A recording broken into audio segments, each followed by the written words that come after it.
shift. God has changed the atmosphere, and above my head I hear music in the air, and I embrace your move, Lord.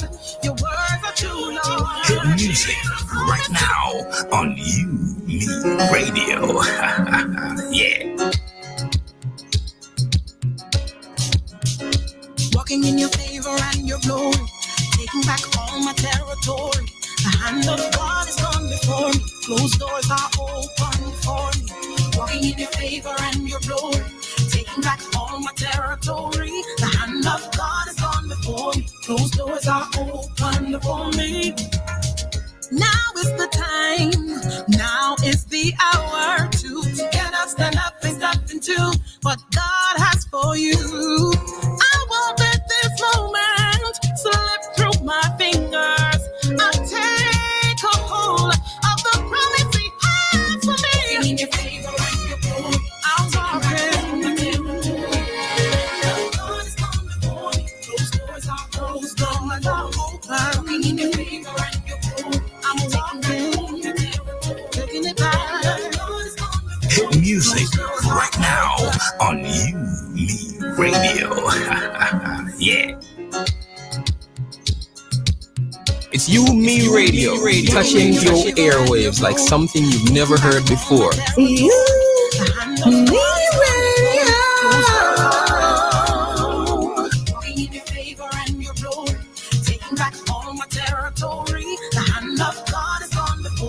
Those doors are open for me.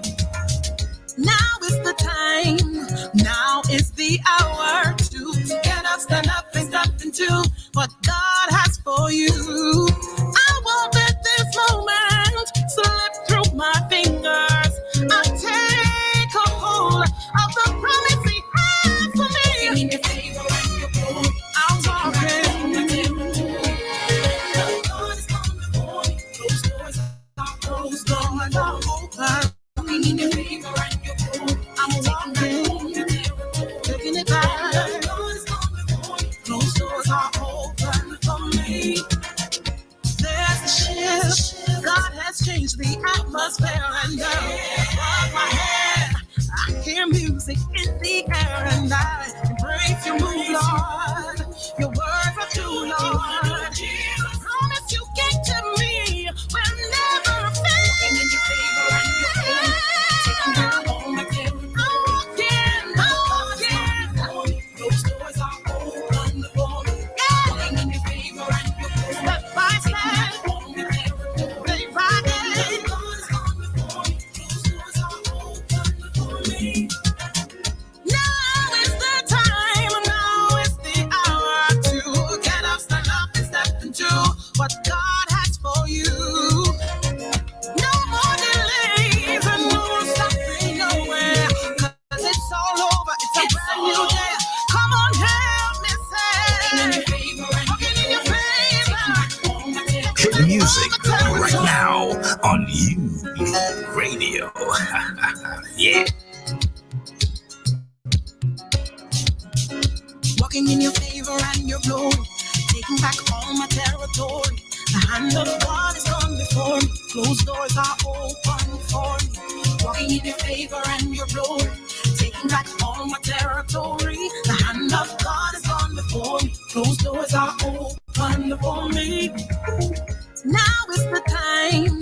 Now is the hour to get up, stand up, and step into what God has for you. I won't let this moment slip through my fingers. I'll take a hold of the promise He has for me. In your favor and your glory, I'll walk in.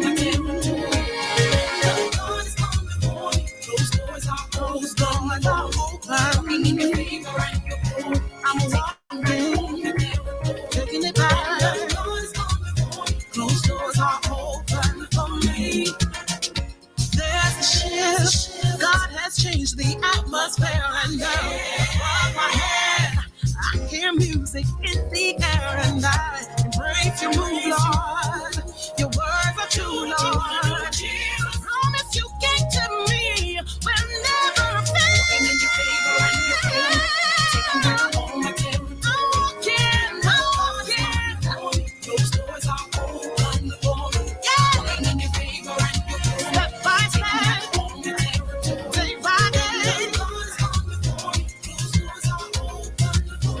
Now is the time, now is the hour to get up, stand up, and step into what God has for you. No more delays and no stopping nowhere, 'cause it's all over, it's a brand new day.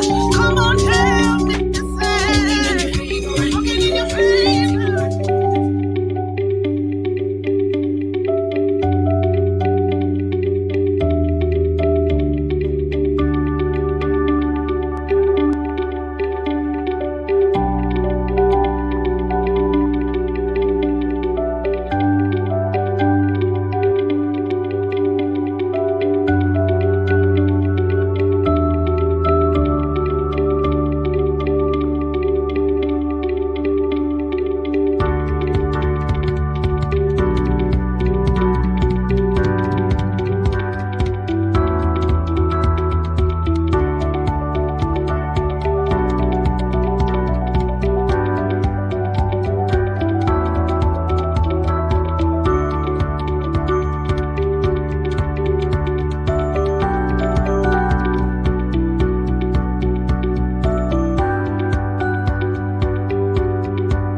Weekends on UME Radio. Get the UME Radio app.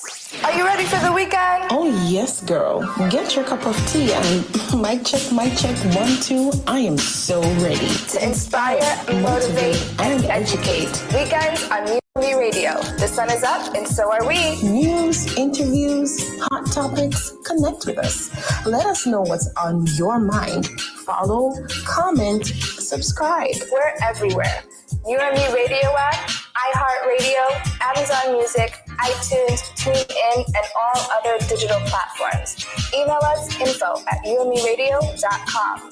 On WhatsApp, 201-503-6731. Subscribe to our YouTube channel and follow us on Instagram and Facebook, all at UME Radio.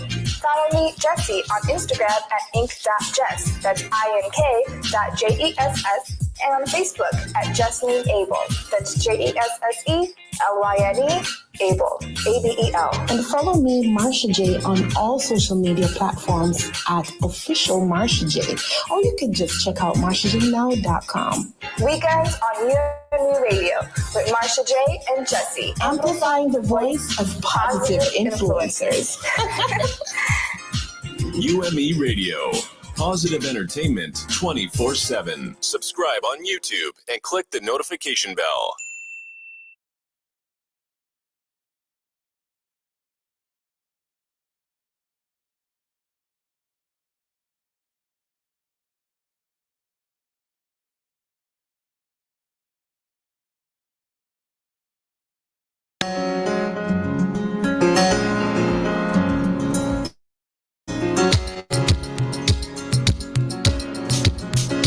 Walking in your favor and your glory, taking back all my territory. The hand of God is gone before me. Closed doors are open before me. Walking in your favor and your glory, taking back all my territory. The hand of God is gone before me. Closed doors are open before me. Now is the time, now is the hour to get up, stand up, and step into what God has for you. I won't let this moment slip through my fingers. I'll take a hold of the promise He has for me. In your favor and your glory, I'm walking. God is coming before me. Those doors are closed, doors are open. In your favor and your glory, I'm walking, taking it back.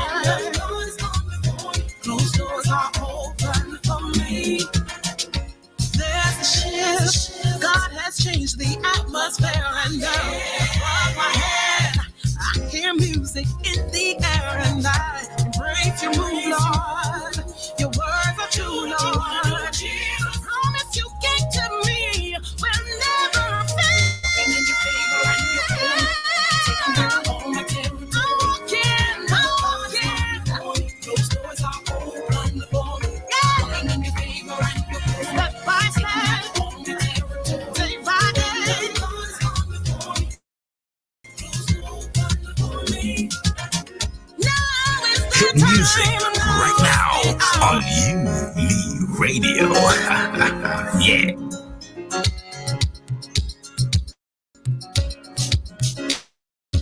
Walking in your favor, taking back all my territory. The hand of God is gone before me. Closed doors are open for me. Walking in your favor and your glory, taking back all my territory. The hand of God is gone before me. Closed doors are open for me. Now is the time. Now is the hour to get up, stand up, and step into what God has for you. I won't let this moment slip through my fingers. I take a hold of the promise He has for me. In your favor and your glory, I'm walking. God is on before me. Those doors are closed, doors are open. In your favor and your glory, I'm walking. Looking it back. God is on before me. Those doors are open for me.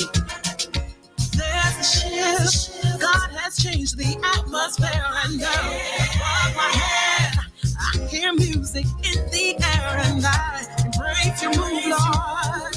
Your words are true, Lord. Promise you gave to me will never fail. Walking in your favor and your glory, taking back all my territory. I'm walking. Those doors are open for me. Yeah. Walking in your favor and your glory. Step by step, day by day. God is on before me. Those doors are open for me. Now is the time, now is the hour to get up, stand up, and step into what God has for you. No more delays and no stopping nowhere, 'cause it's all over, it's a brand new day. Come on, help me say, walking in your favor, taking back all my territory. Those doors are open. It's open, Lord. Walking in your favor. Oh, Jesus. Closed doors are open. Yeah, I'm walking in your, I'm walking in your favor. I'm walking in your glory. It's about time, yeah. Walking in your glory. I'm waiting. I'm praying. And it's time, yeah. Woo! I'm walking in your favor and your glory, taking back all my territory. Nothing can stop me now, no, no, no. 'Cause I'm next in line. Favor is on my line. Those doors are open, open. Thank you, Jesus. I can see brand new day. Sun is shining. The birds are singing. It's your time, it's your season. I'm walking, I'm stepping. Nothing can hold me down. Do what you wanna do, Jesus, Jesus, Jesus.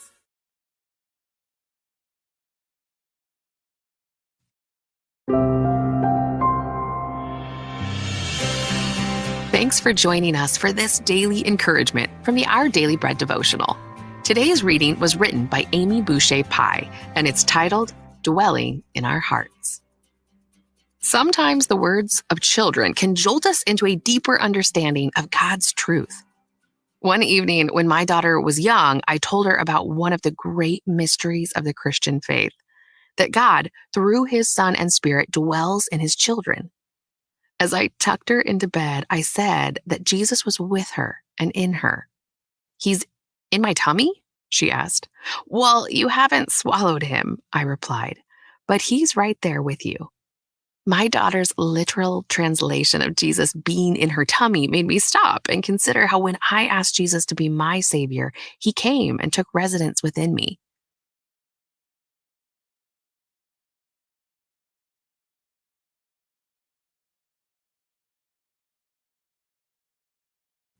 The Apostle Paul referred to this mystery when he prayed that the Holy Spirit would strengthen the believers in Ephesus so that Christ would dwell in their hearts through faith.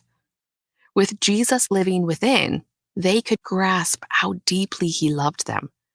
Fueled by his love, they would mature in their faith and love others with humility and gentleness while speaking the truth in love.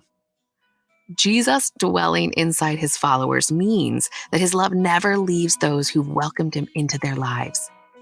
His love that surpasses knowledge roots us to him, helping us to understand how deeply he loves us. Words written for children can say it best. Yes, Jesus loves me.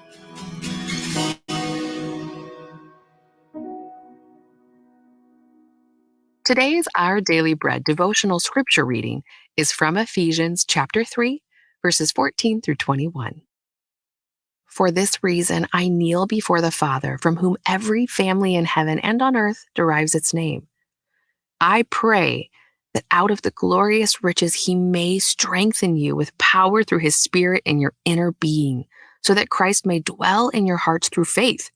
And I pray that you, being rooted and established in love, may have power together with all the Lord's holy people to grasp how wide and long and high and deep is the love of Christ, and to know this love that surpasses knowledge, that you may be filled to the measure of all the fullness of God. Now to him who is able to do immeasurably more than all we ask or imagine, according to his power that is at work within us, to him be the glory in the church and in Christ Jesus throughout generations, forever and ever. Amen.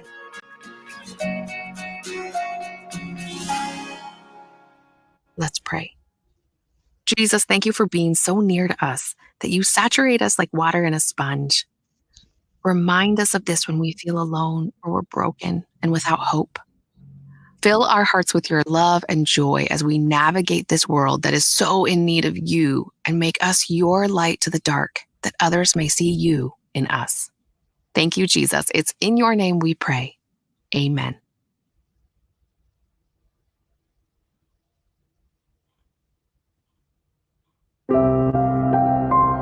Today's encouragement was provided by Our Daily Bread Ministries. Hey guys, morning. How are you guys today? I am so happy to see you guys here. It is Weekends with Marsha J and Jesse, and we are looking forward to a great season and a great show. I hope you guys love that Inspirational World by Daily Bread. I absolutely loved it. And we are inside episode 12 of season 2. And we want to say a big thank you to all our partners, supporters, listeners, and viewers from all around the world. And we'll be having conversations that will help you. So please join us in the comment section down below. And if you need advice or answers to a question to help you grow, just leave it in the comment section, or feel free to email us at info@umeradio.com. It is our hope that this family program will become a resource for you to be inspired, motivated, and educated. Welcome to Weekends with Marsha J and Jesse. I am Jesse, and we're waiting on my amazing host, Marsha, to tune in. But in the meantime, I want to tell you guys that it's May 1st, 2021. Yes, it is. Hi, Jesse. Good morning. Hey, Marsha, how are you? And this morning was something else. If you notice, my setup is changed. I'm literally spending the weekend with my children, and it was just different, and it's just different today. So I'm just happy that I like it. Oh, thank you. So we're doing something different today. Yes, I like it. I think it's good to switch it up every once in a while. I think so. Yes, I think so too. Absolutely. So, absolutely. Hold on, Jesse, we have like 20 viewers. Guys, good morning. I need to see y'all talking in the comments. Guys. Yeah. You know, let us know where you guys are tuning in from. Yes, let us know where you're tuning in from, and so we can give you a shout out, right? Yep. And don't be afraid to share the broadcast. Everyone, share it on Facebook, send a text message, whatever you got to do. And also put a thumbs up, because we love you guys. I hope you guys love us. Definitely, definitely. Oh yeah, I'm sorry, I interrupted you. Go ahead, Jesse. Do Oh, your no thing. problem. I just wanted to share with them what's gonna, because we're not just on YouTube, to share with them, other ways that you could hear us. Because we're not just on YouTube, guys. We're also on the following apps. We're on Apple App Store, Google Play Store, iTunes Podcast, iHeartRadio, TuneIn, Google Podcasts, Podbean, TuneU, Live 365, Spotify, Stitcher, Player FM, and Listen Notes. And Awesome. also, if you guys are in the description, those of you on YouTube, go to the description bar. There's discounts and specials that we have from the following places: Google Workplace, Amazon, Aquasana, Shop Macy's, Shop Simply Wholesale, Incorporate.com, Smarter Loans, Recover Pro, Get Your E-commerce store, Start Your Own podcast, and refer and earn up to $250. We know we need that right now. Definitely, definitely. So with that being said, here's what's coming up in today's show, guys. So we just heard our morning devotion, compliments of the daily bread. Guys, if you see me looking down, I'm pretty much trying to read from my phone. All right, so I hope you enjoyed that. I think it was dwelling in our hearts, very powerful devotional. And coming up next is actually our news segment. And definitely we have some interesting things coming up in the news right after this. All right. And directly after that, my screen is just frozen right now. Not cool. Oh, there we go. We have a spotlight feature. We have been featuring Miss Lauren Carter. She is a Democrat running for city council. So we're going to be spotlighting her this morning. And of course, one of our absolute favorite guests, we have Coach Raquel that's coming in this morning. And she's going to be looking at recognizing my place in time, part 2. And then we skedaddle over to our lifestyle segment where we talk about wealth. You don't know what you don't know, right? So we're going to talk about Apple sued for terminating 2 accounts that had $25,000 worth of apps and videos. So if you are a techie, you definitely want to tune into this segment. And in our wellness segment, we have Earth Day. It is gone, but we definitely want to review some things that has gone and just kind of talk about the importance of taking care of the land, the earth. There's so many things that's happening right now. Then we have another spotlight segment where we're going to look at our favorite book this year, aside from Jesse's book of poetry. It's the UDMI free ebook, something a must have for every single person. Inside our talent segment this morning, we're going to be having Mr. Davian Barnett.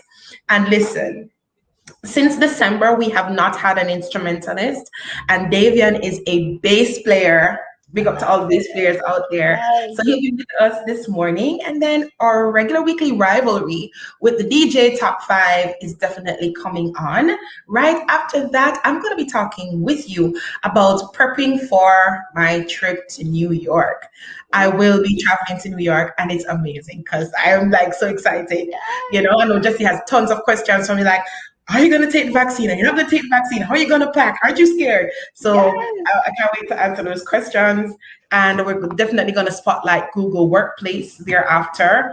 And listen, everybody uses Google. We're going to talk more about that.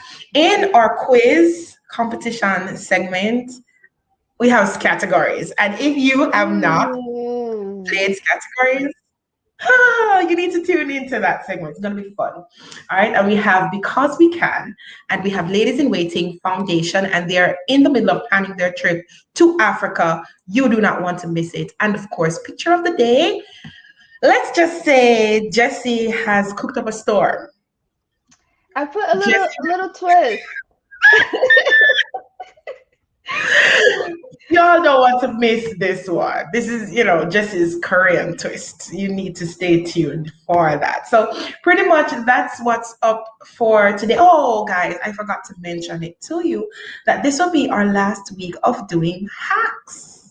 So we're going to see how much we can get through during the time because we have something exciting coming next week, and I just absolutely can't wait, right? But we're going to wrap up hacks this week, and then next week we're going to be doing something new. I know y'all look forward to it, so I just had to give y'all a heads up about that, right? So let's turn our attention to the news, Jesse. What's going on in New York? All right, so if we pull up that front page, we have a front page of the New York Times, but I will read off some titles for you guys. So one thing is that the U.S. will limit travel as virus ravages India. A catastrophe in Asia is a test for Biden. Washington, the White House, citing guidance from the Centers for Disease Control and Prevention, announced on Friday that it would begin restricting travel from India to the United States next week, a major new test of the Biden administration's pandemic response. The decision was one of the most significant steps yet taken by the White House in response to the crush of new infections in India, where more than 3,000 people are dying each day as citizens gasp for air on the streets. The country recorded almost 400,000 new coronavirus cases on Thursday alone. Following through with the vaccine, in rural America, the shot divides communities. Fear leads resistance as vaccination effort enters key phase. Circumstances leave colleges lacking pomp. Her first reaction after receiving the email from the University of Tampa announcing that the commencement would be conducted online was to cry. Across Florida, large colleges are announcing plans for in-person graduations. So why not hers? Then Alyssa Clark, 22, dried her tears and turned to Instagram asking if Tampa hosted an in-person graduation, would they attend? And last but not least, GOP intensifies nationwide push to restrict vote. Florida adopts limits. Next front is in Texas. Democrats pressured to strike back. Well, guys, that's pretty much what's going on in New York. And just to go through with what's happening in India, if you guys are watching on YouTube, you could see on the screen there as India's crematoriums overflow with COVID victims, pyres burn through the night. And if you scroll down, it's a very emotional and heart-invigorating image of people having to burn their deceased loved ones because there's no place for to bury everyone. And there's a quote that's on the screen here that says, if we scroll down, yeah, that image is just really yeah, it's really graphic. That says, real quick, as India's second wave of coronavirus sweeps through the country, bodies are piling up faster than workers can cremate them or build new pyres. Before the pandemic, we used to cremate 8 to 10 people daily. Said, sorry if I butcher this person's name, Jitender Singh Shanti, head of the Sepulpuri crematorium in eastern Delhi. Now we are cremating 100 to 120 a day. My goodness, my goodness. And we're going to probably talk a little bit more about that a little bit from now. But I just want to jump over to the Caribbean news real quick, and we'll be connecting with CARICOM. So over in the Caribbean news, it says, just the front page headlines, CARICOM and ACS Secretaries General meet. Then we have ICC mobilizes network to help end pandemic in the Caribbean. We have CRE or CCREE launches new knowledge hub. Then we have Jamaica's UK travel ban to be lifted starting May 1. And we have CDB, Caribbean Development Bank, bids farewell to member countries and staff. Also, volcano affected St. Vincent and the Grenadines, also hit by flooding. Adjustments to public health regulations in Trinidad and Tobago as COVID-19 cases escalate. Advancing U.S. CARICOM relations, contact with the Biden administration. Dominican poet opens 2021 edition of Regional Literary Festival. And last but not least, we have St. Kitts and Nevis government eases COVID-19 protocols for being fully vaccinated. Interesting. And going over to Africa, we want to thank africanews.com for this. On their front page, they have Germany to return Benin bronzes looted during the colonial era. We also have Ramaphosa claims nothing sinister about campaign funding. In Ethiopia, heritage sites under siege in Ethiopia's Tigray War. In Uganda, we have COVID-19. Uganda faces challenges in vaccinating 20 million people. And we have editor's choice. Is Africa's role essential in tackling climate change going forward? Is Africa's role essential in tackling climate change going forward? And we have climate change armed groups threaten fish farming in central Mali. In Uganda, 16-year-old climate activists on mission to replant trees in Uganda. All right, so these are the news that is on the front page of africanews.com. I know we have Reverend Philbert Wynn that's logging in. Good morning to you, sir. We have Coach Raquel. She says, hello, ladies. Hello, Coach. Can't wait to have you a little bit later from now. But Jesse, let's have a quick conversation about what's going on. Let's highlight some things going on in the news. You started off with India, right? Mm-hmm. And this is why I can appreciate journalism, because if nobody decided to go over there, we would definitely not know that the crematoriums are overflowing. I actually saw a picture or a story online this week where there was a young man on a bike, and behind him on the bike was his mother, and behind the mother was his brother-in-law. But guess what? The mother was on the bike, but she was dead. Wow. And, you know, it kind of hit me very hard, because I'm like, wow, no ambulances, the body wasn't wrapped, nothing at all. And it speaks to the extremity of what's happening over there in India. And I just want to say, if you are from India and you are listening or watching, we are so sorry for what's going on over there, and we feel you. And, you know, we don't want to just pray, but, you know, however, viewers that are watching in different countries, however you can support, because there are different agencies and so on that's trying to pool resources together to see how they can help. One news article I watched yesterday was saying that between yesterday and today, all of India would have run out of oxygen, because that's critical, because C-19, you know, it jumpstarts our respiratory infection disease, you know, and my eyes just kind of welled up with water, because I'm like, OMG, God, help.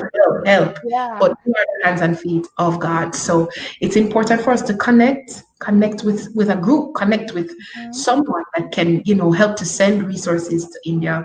Yeah. God be with India at this time. I'm praying. I mean, even a quick like highlight article, you know, when you do the New York Times and it like pops up for recommendations, and I just managed to just read the headline because it was late, but a son flew for 48 hours. I didn't get to read where the son was from, to get oxygen to give to his parents in India. Wow. So I'm guessing he had to be somewhere towards, you know, either Caribbean or United States, somewhere in that for the flight to be like around 48 hours, maybe. I'm not sure, but it's definitely, we all have to come together and not only pray, but Facebook groups, you know, GoFundMe's. Exactly. Definitely. And man, I don't even know. I'm just lost for words, because here we are thinking vaccines are out and, you know, it's going to get a little better.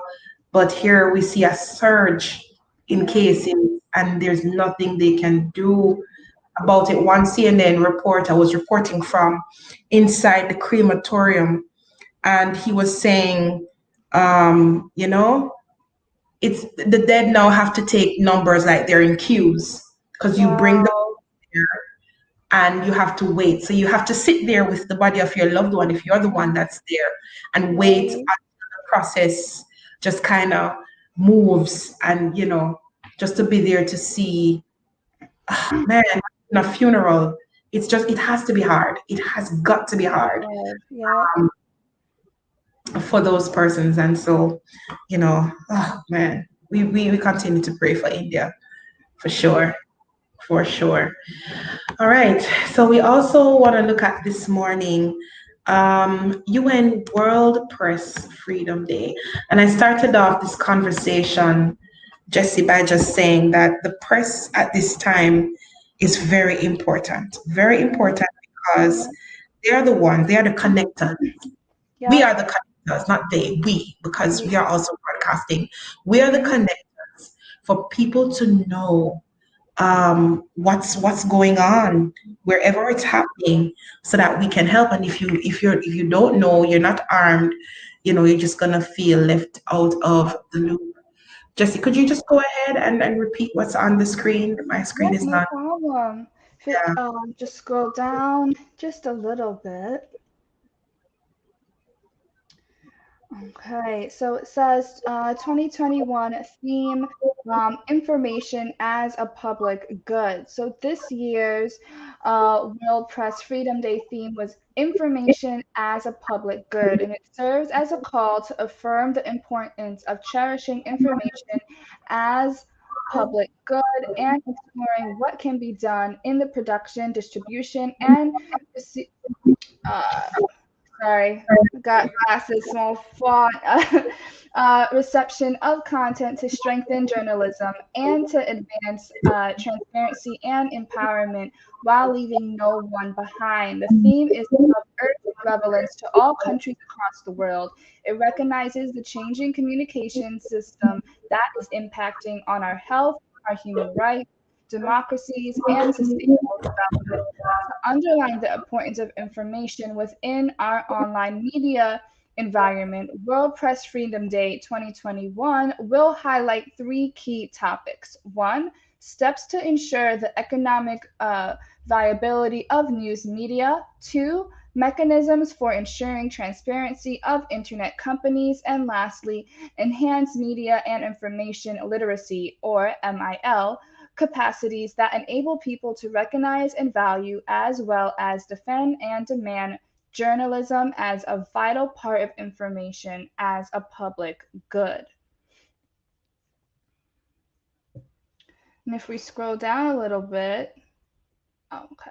But yeah, guys, just wanted to say that we'll be having World Press Freedom Day 2021 conference, and that will be on May 3rd. And definitely we are looking forward to that. And with that being said, we're going to go into our spotlight segment. And for every week that we'll be on, we will definitely be having conversations and talking with Miss Lauren Carter.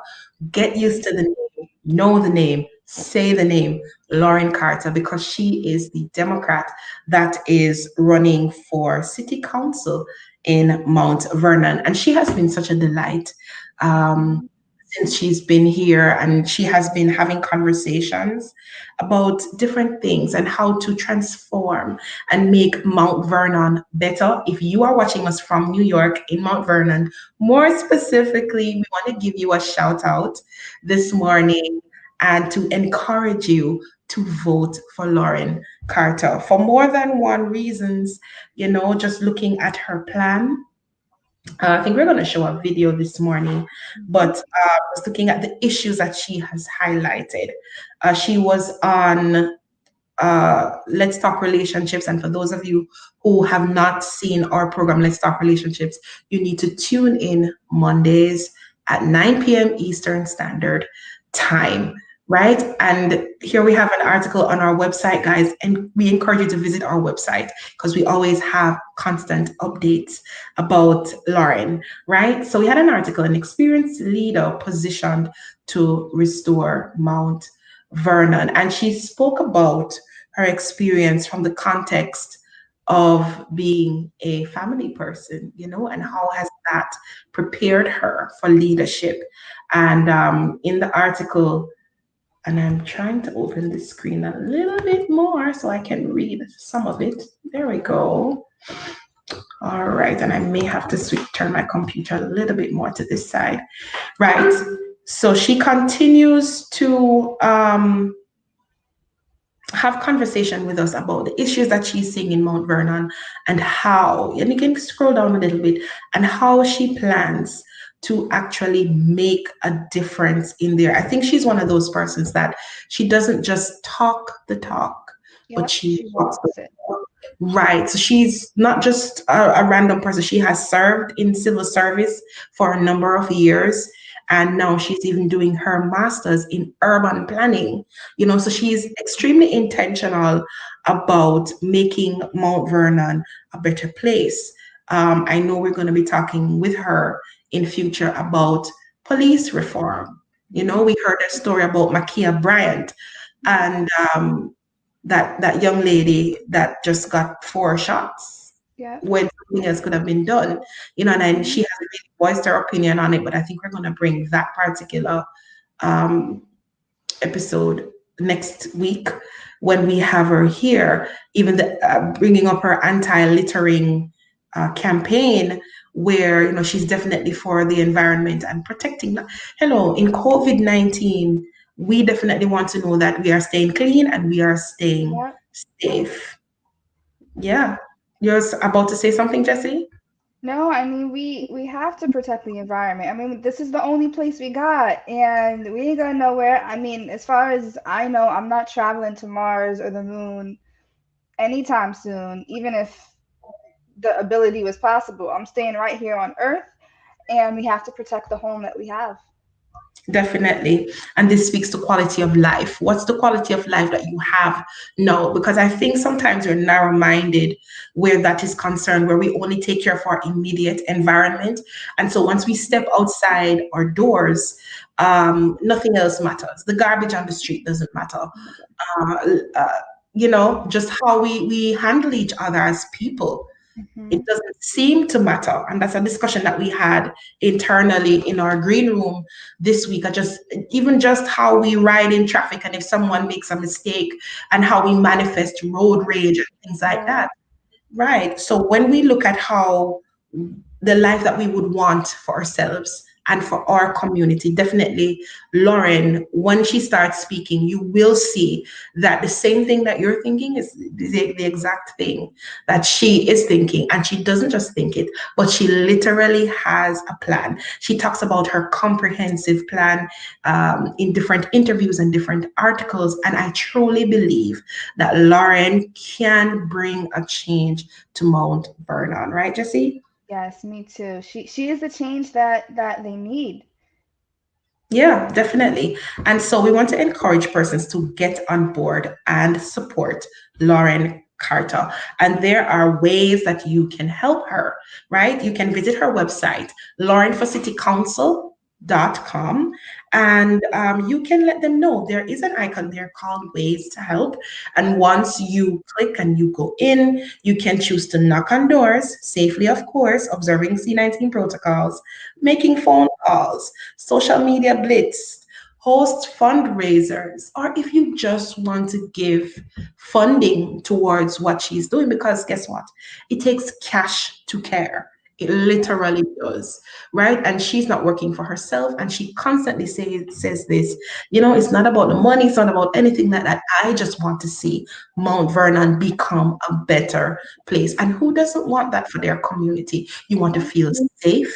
You want to feel secure. You want to know that persons are aware of the different laws and the different protocols, and they are actually acknowledging that in such a sensitive time like this, where people of color are in fear. They are in fear, and they have a lot of concerns about what's happening.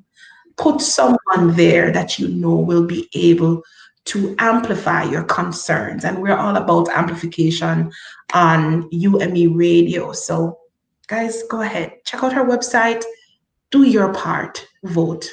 Lend your voice to it. Tell somebody you better vote for Lauren. And if you're watching us right now, I want you to hashtag in the comments Lauren for City Council. Go ahead, hashtag that in the comments, and just make sure that everybody sees that you are ready. Even if you're not from Mount Vernon, go ahead, support Lauren. Yes.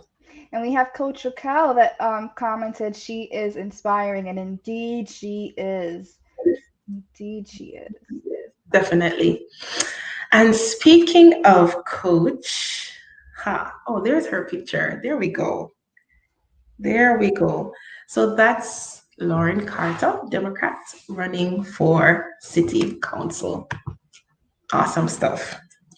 All right. So with that, we are gonna segue into our inspiration segment. I feel inspired every Saturday morning, Jesse, and it just makes my weekend. I don't know about you.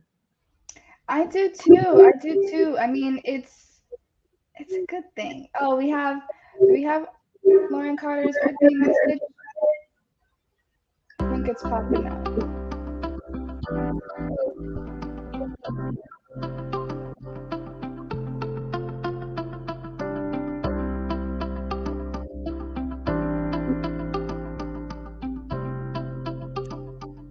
George Latimer, Westchester County Executive. We're here at Scout Field. The people who live around Scout Field in Yonkers and Mount Vernon and Bronxville and Eastchester are here to say that they love Scout Field, and I do too.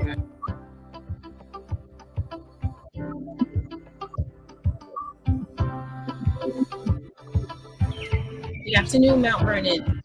I am Lauren Carter, candidate for City Council, here with the Democrat for Slate, Irvin Morton, Fuller, and Forte for City Council. We are here today in recognition of Earth Day that is coming up in we're here at Scouts Field, cleaning up the area.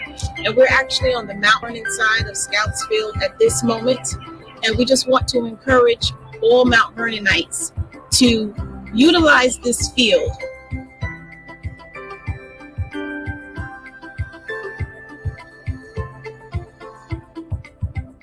Hi, I'm Janice Duarte, Mount Vernon City Council member, running for re-election to the City Council and one of the Democratic City Committee endorsed candidates. This is particularly personal for me because I grew up on Scouts Field. I played many soccer games here in my youth, and my brother was a Scouts member who attended many Scouts meetings here at the Scouts Field and the Scout House. And so this particular location has a lot of personal attachment to me.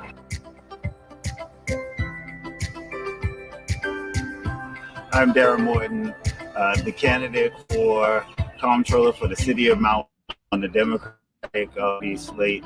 I'm grateful to be here as we all have enjoyed for Recreation Commissioner. It has always been our ensure that our people in Mount Vernon have open space. Scouts Field is one of those spaces in which we are to utilize, whether it is the open field or it is the baseball field, in which our young people actually are going to play on this year. For our community members to really enjoy the outdoors. We don't have very many green assets, and so it's vital that we make sure that we maintain and preserve the ones that we do have and utilize them. It is here for the benefit of all of our community members. And so we were here today joined by County Executive George Latimer, many of our county legislators, and the Save Scout Field group who love this field and want to preserve it for generations to come. Happy Earth Day, Mount Vernon. Mount Vernon's choice, Mount Vernon's voice. Vote, Democratic primary. June 22nd, 2021.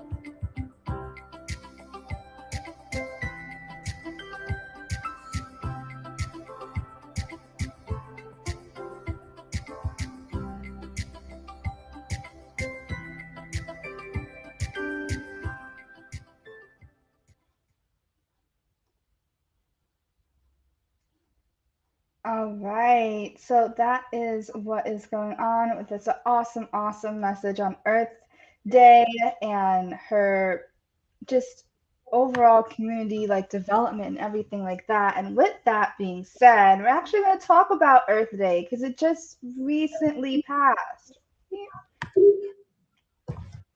Definitely, we just spoke about Earth Day in terms of Mount Vernon, but we want to talk about it from a global perspective.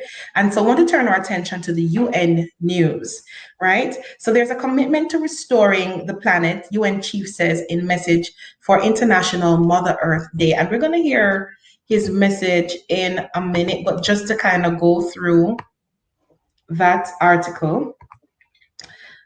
This year's observation is taking place as the planet is at a tipping point, he said, as humanity continues to abuse the natural world, right? And so he says, end the war on nature. We heedlessly plunder the earth's resources, deplete its wildlife, treat air, land, and seas as dumping grounds.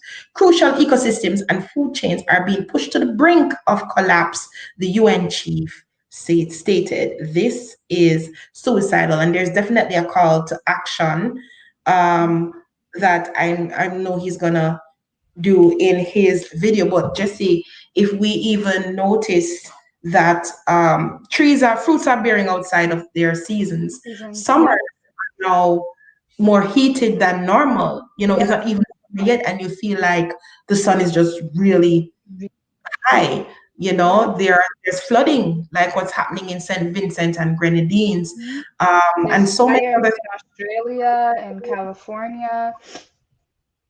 Yeah, and even in Jamaica, let's just put that out there, because we had a fire that started and for days it went and it affected the people, and it's something that happens every year. It means that the earth is speaking.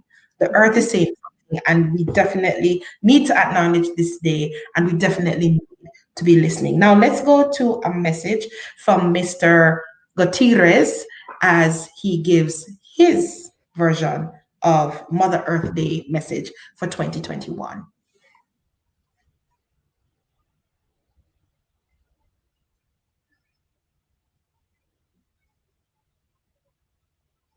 As we mark International Mother Earth Day, our planet is at a tipping point. Humanity continues to abuse the natural world. We heedlessly plunder the Earth's resources, deplete its wildlife, and land as dumping ground.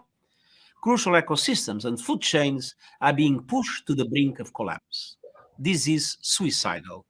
We must end our war on nature and nurse it back to health. That means bold climate action to limit global temperature rise to 1.5 degrees Celsius and adapt to the changes to come. It means stronger steps to protect biodiversity. And it means reducing pollution by building circular economies that drive down waste. These steps will safeguard our only home and create millions of new jobs.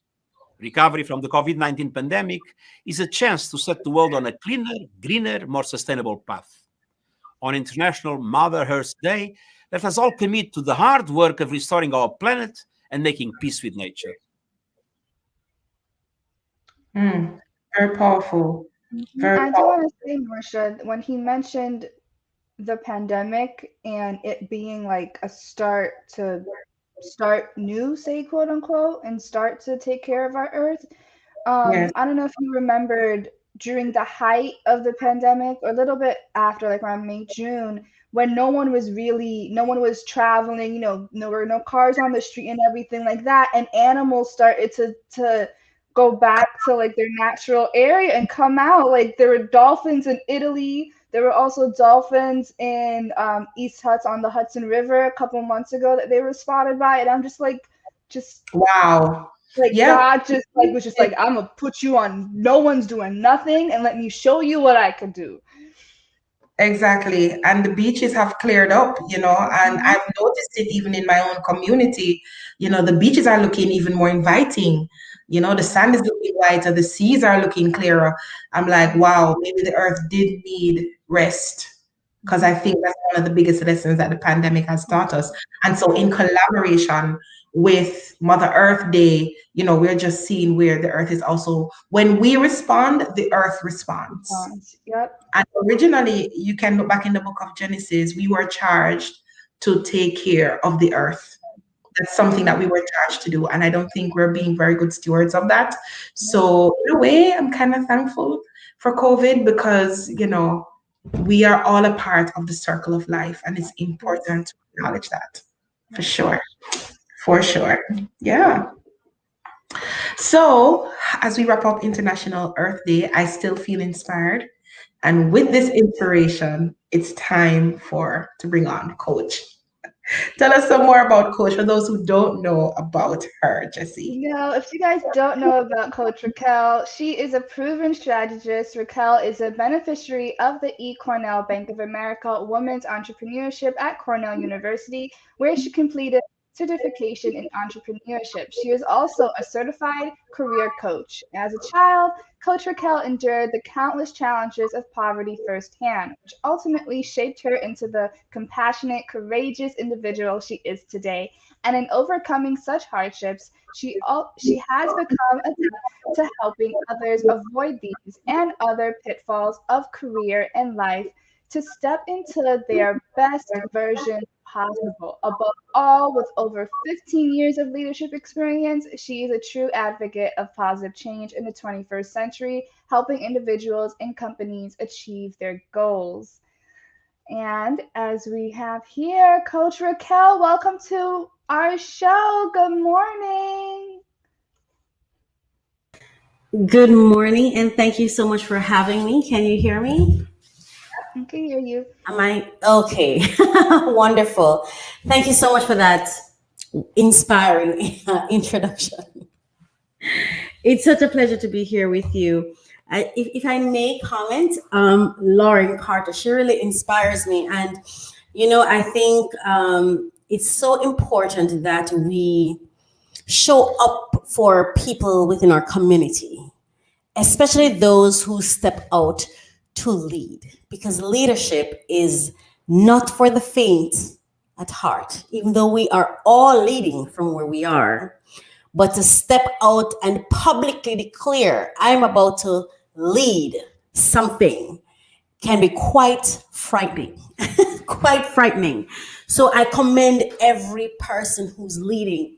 And as I was listening to you, and I just wanted to say that with regards to her, and it's not even so, for me personally, it's not even so much about whether or not you vote for her, but it's supporting her, supporting all of them. Support all of them who stand up. You know who you would like to appoint. So you decide who you appoint. But I would like to just say support her. There are many ways to support. You know what I mean? People of color when they step out to lead. And I just wanted to touch on when Marsha J made a comment when she said, well, in some ways, thanks for COVID. As you said it, I think we go into this cycle sometimes of it just kind of made me realize that God is in control. And that means we're all down here doing what he wants us to do. When are we going to get it? He is the one moving the wheel. And as she said that, I think the thought came to me, we have this cycle that we go through. I'm not sure if cycle is the thing, but it's pattern that we do. When something happens to us, whether it happens from nature or the universe or an individual next to us, where when something happens, it's like we're going to the immediate negative or defense of, oh my gosh, what's this happening? Why is it happening? And it's like we start criticizing, right? And then if we're forced to go through it, then we will. If we are not forced, we seek to evade it, right? Because if people could evade COVID, they would. Well, I try to. I stay in, trying to not connect with it, right? And then when we get on the other side, we're like, oh, wow, that's what that was for. Who goes back in the cases of human beings that we interact with that way and then said, the other day when my understanding of what you were doing was negative, I would have interacted with you in ways that might have been off-putting and hurting and hurtful. I apologize. Now I see what you were doing. Sometimes we should check on those things, you know? And even in the case of COVID, go back to God, go back to the universe and say, hey, universe, hey, God, I'm sorry for the way I approached this initially. And as I go into what I'm saying, I'm going to be saying that's exactly what recognizing your place in time is about. That's exactly what it's about, right? So it's important to go back and say, to go back when you get it. It's so important, you know, to go back when you get it. What though? Are we open though to a possibility of flipping that around? Instead of responding negatively or based on past information, because that's why we're being negative. You know, when COVID happened, we don't look at it and say, oh, here is this new thing that's happening. We look at it and say, this thing is not supposed to happen because that's not what happened yesterday. This is not what happened the day before. So what is this new thing that's happening? Oh, no, no, no, no, no, no, no. I don't want something new. I want to stay exactly where I am. I want to stay in the old or the present. What though if we were to challenge ourselves to become open to change, regardless of how it comes? Because God is going to send it the way we will respond based on His will. So think on somebody who's in your life who just agitates you. And you may even not even like them. That hypocrite over there, that one over there who she lied on me, and that one over there who did this to me. What if we were to think that God sent them to do it to get your attention? We said He's in control, right? We tend to be a product of our past. Much of what we are today and will be tomorrow is shaped by what has already transpired in our lives and the world around us. Last week, I gave you examples of the different conversations that were past, present, and future. The future tends to be a continuation of the past for many of us, right? And when it looks familiar, we're good. There's a car that's driving on the road. I step outside and I see the car, I'm good. I've seen the car drove across my yard many times. So I'm not affronted by it. But that same car could be filled with missiles, with people who want to hurt you, but you're still comfortable with it. And so God may have an accident happen in the middle of your yard, and we're not comfortable with that because accidents don't happen in the middle of your yard every time. But how do we know what we were spared? By that accident having happened. So the future tends to be a continuation of the past, but it doesn't have to be that way. Creating a future that is a logical extension of the past is not something that happens from time to time. I'm literally getting emotional just going through this. And when I decided to do this lesson, I didn't really want to, but I realized that I have to. Yes. It is our normal way of operating. Have you ever been in a conversation with someone and it's just a struggle because it's not their way, so they can't face what you're saying? They can't really accept it because it's not my way. That's not how I do it. And if you challenge them to say, okay, I understand that's not how you do it, but maybe if you do it this way, you get a better reaction out of me, or a better understanding out of me. Even then, sometimes we are unwilling to change what we're saying. You know, and sometimes, and it must happen to you sometimes too, because sometimes I sit and I hear people say they understand me, and then they go back and they say exactly opposite of what I'm saying. And that's not what I meant, right? And that's why the Bible says, lean not to your own understanding, right? But this normal way of being, right, that it happened naturally. What does that mean? Are we living our lives as a continuation of a past and calling that future? And then turn around and ask ourselves, why am I not getting something new? If I was broke yesterday, why am I still broke today? Because you're not doing anything new. You're living an extension of the future. So the state of your past is a continuation. Yes? Understanding how the future is created is the most fundamental of leadership skills. And again, for those of us who are called to be leaders, it's not going to be easy because our job is to disrupt the pattern disrupt that continuation of past behavior, to introduce people to new way of being. A leader is someone who brings into existence something that never existed before. I love when I'm in a group that says, I am so lost, I'm so confused, I don't know where we're going, what we're doing. I love that because it means that we're not in the past and we're not just stuck in the present either, but there's an opportunity for us to go somewhere. Take away everything else, and the essence of leadership is creating and sustaining a viable future. Envisioning and communicating a new future is a task most people in leadership positions intuitively pursue and accomplish. I myself this week came to a realization that I really didn't want to lead, even though I've been chosen by God to lead. Don't like it because I don't like that human interaction thing that happens, the discomfort of it, you know? So I myself, especially this week, was really confronted with it. Like, there are a set of people that he assigned to you that you must lead, whether they want it to or not, whether you want it to or not. And so I shared on my Facebook page, if God calls you to lead, you're going to lead.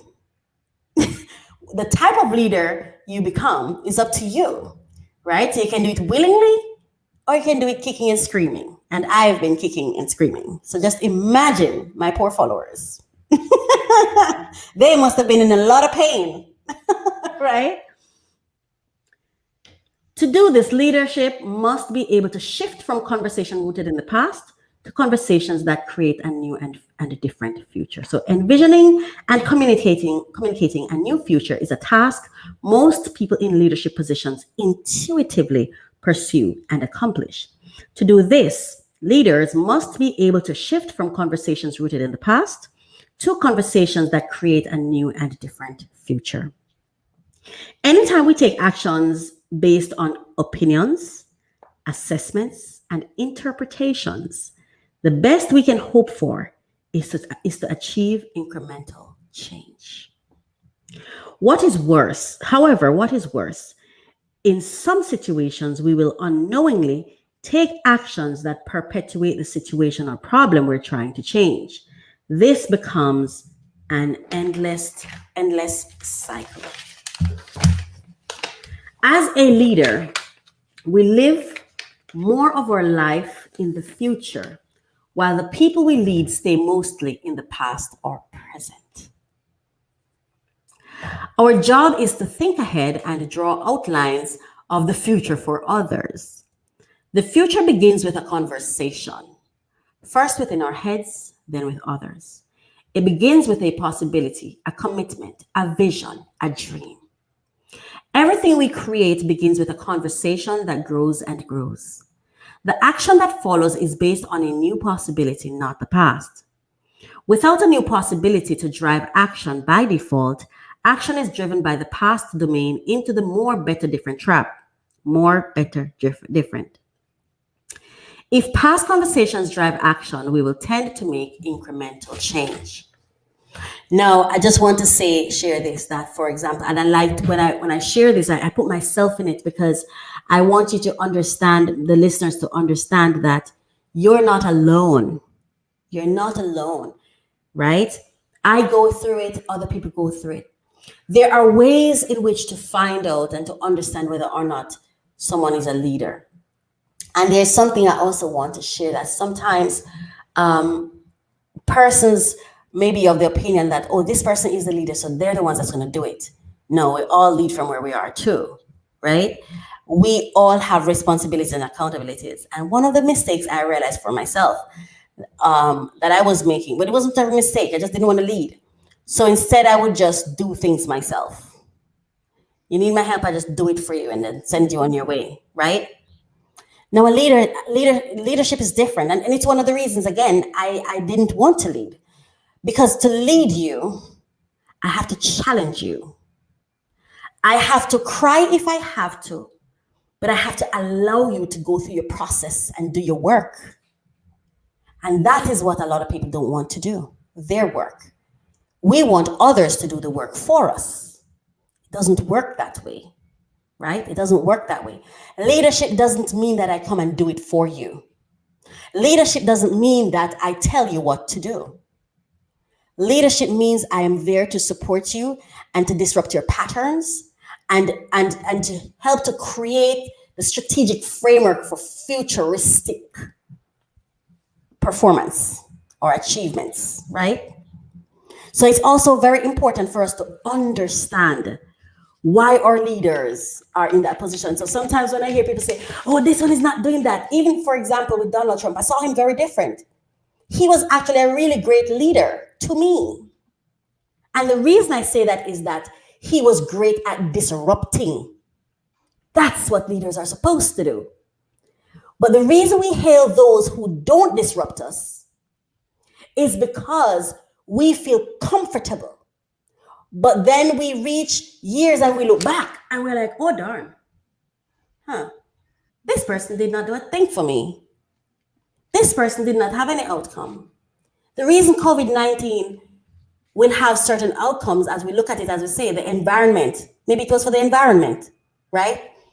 Is because we didn't have a choice.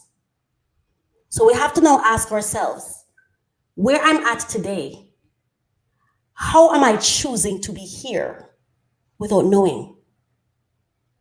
Have you ever worked with someone who, or even know somebody who keep asking for something, but every time you seek to give it, it's like, that's not what they want. They start complaining. It's like you want something, but you're not willing to change to actually gain it, right? So that's where we get into the state of the more better trap, circumstantial drift otherwise. And last week I shared a diagram. So you can go back to that video if you weren't there to see that diagram where I showed you how we progress or how we end up in this hamster wheel. And we're confident there too. Confident, right? Leaning to our own understanding in it. And for some of us, it's not until we're on our deathbed that we're able to be honest with ourselves and speak the truth that, Raquel wasn't really that miserable. No, when it was finished, I'm like, oh, that's what she was trying to do. But she was actually trying to help me. Oh, goodness, she actually helped me.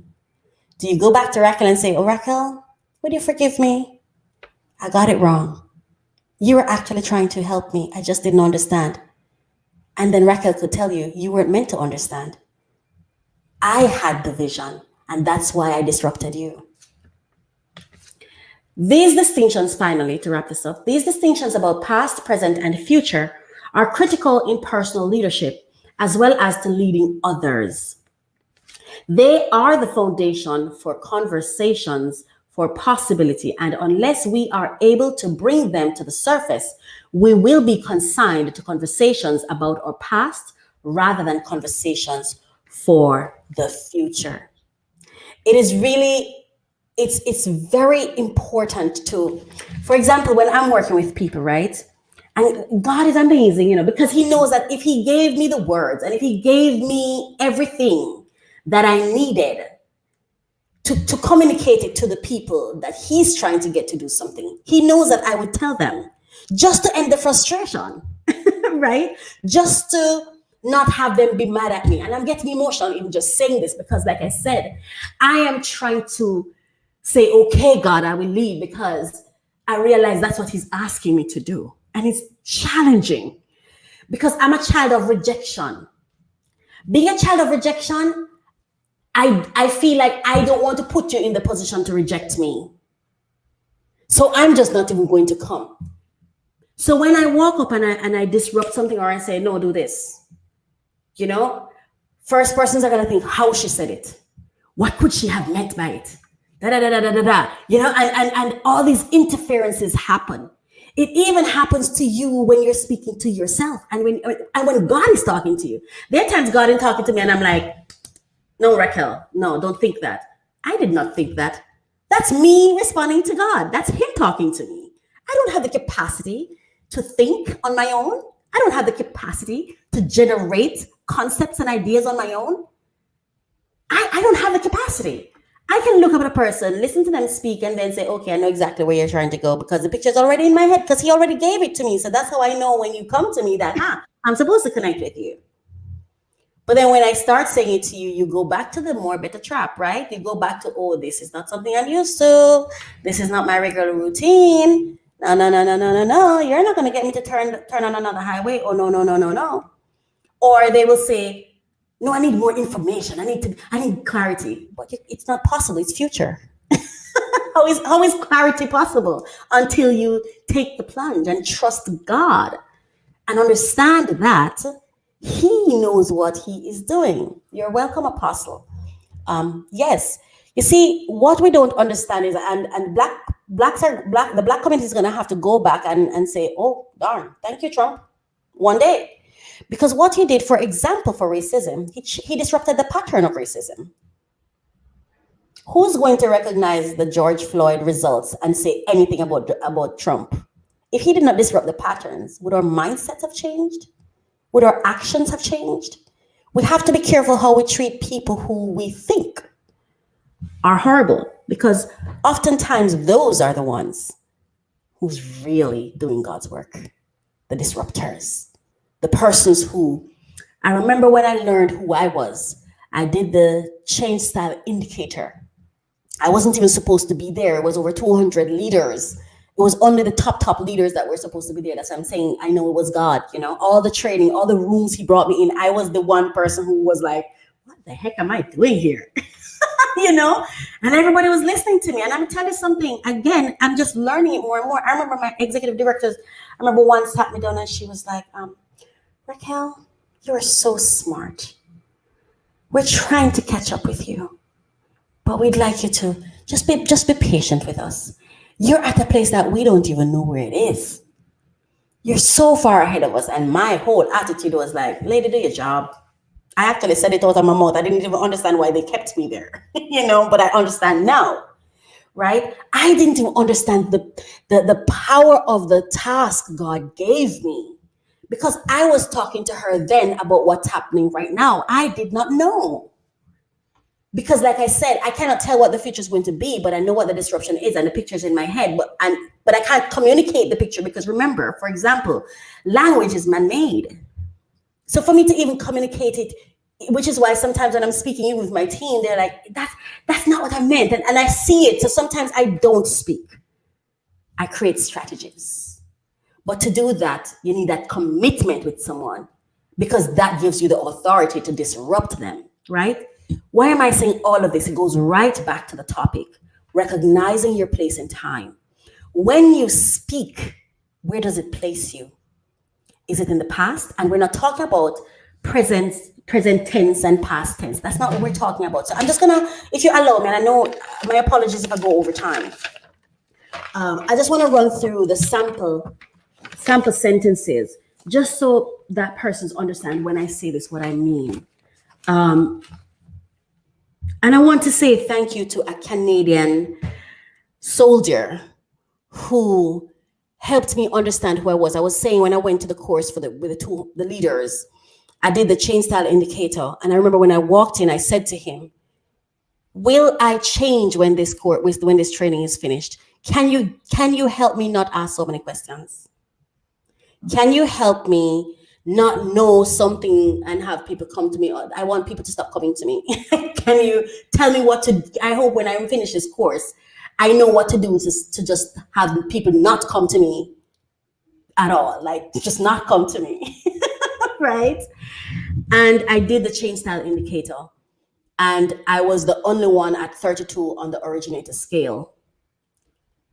And sorry, it was it is such an emotional thing for me, because you don't have a lot of originators, because it will be chaotic. You see people like Kanye, people who create, people who disrupt patterns, people like Trump, and because of trying to escape it, some of us go to all kinds of methods to get rid of it, because we don't really want to do what we're called to do. DMX, but you can tell when you see an originator, you can tell that there are people who create new things, create things that introduces newness, things that have never existed before. But how do we treat those people? Not nicely, not kindly. We are the people we are the ones people talk about behind your back, because according to them, because of you, they can't come to you. You don't not come to me because of me. You come to me or not because of you. And whether or not you have the strength to walk in your truth. But guess what? Walking in one's truth is very difficult. That's why the Bible says, there's a part in, I think it's Psalm, where it said, make me strong so I can walk in your truth to possess the rewards you have for us.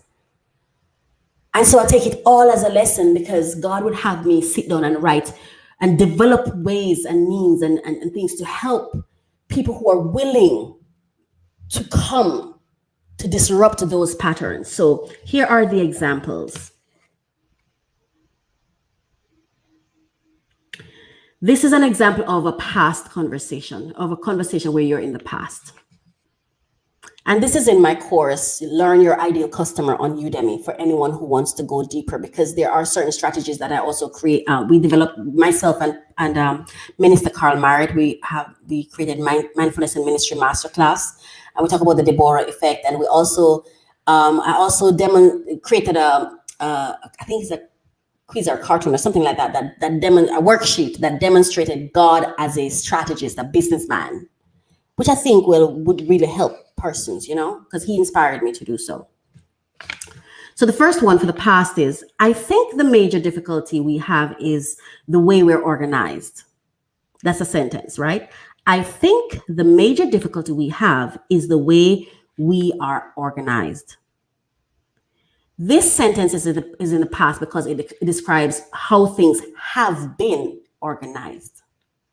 So anytime someone says something and you say, well, I think we can't figure it out because you're doing it in a different way that we don't understand. For example, I remember one day I created a program and I came to the team and I showed it and somebody said, well, that's not how I've seen it done. I've seen it done, da. And immediately I was able to realize that, yes, in the past, hello, come over here. We're trying to get to somewhere new, somewhere you've never seen before. So I hit the mark. You just told me that I was successful in what I did. Yes. The second one, present. The example of that sentence is, I'll get you those names and numbers as soon as I get back to the office. Now that is in the present, because such statement creates action and activity. It's present because it influences what is happening or about to happen.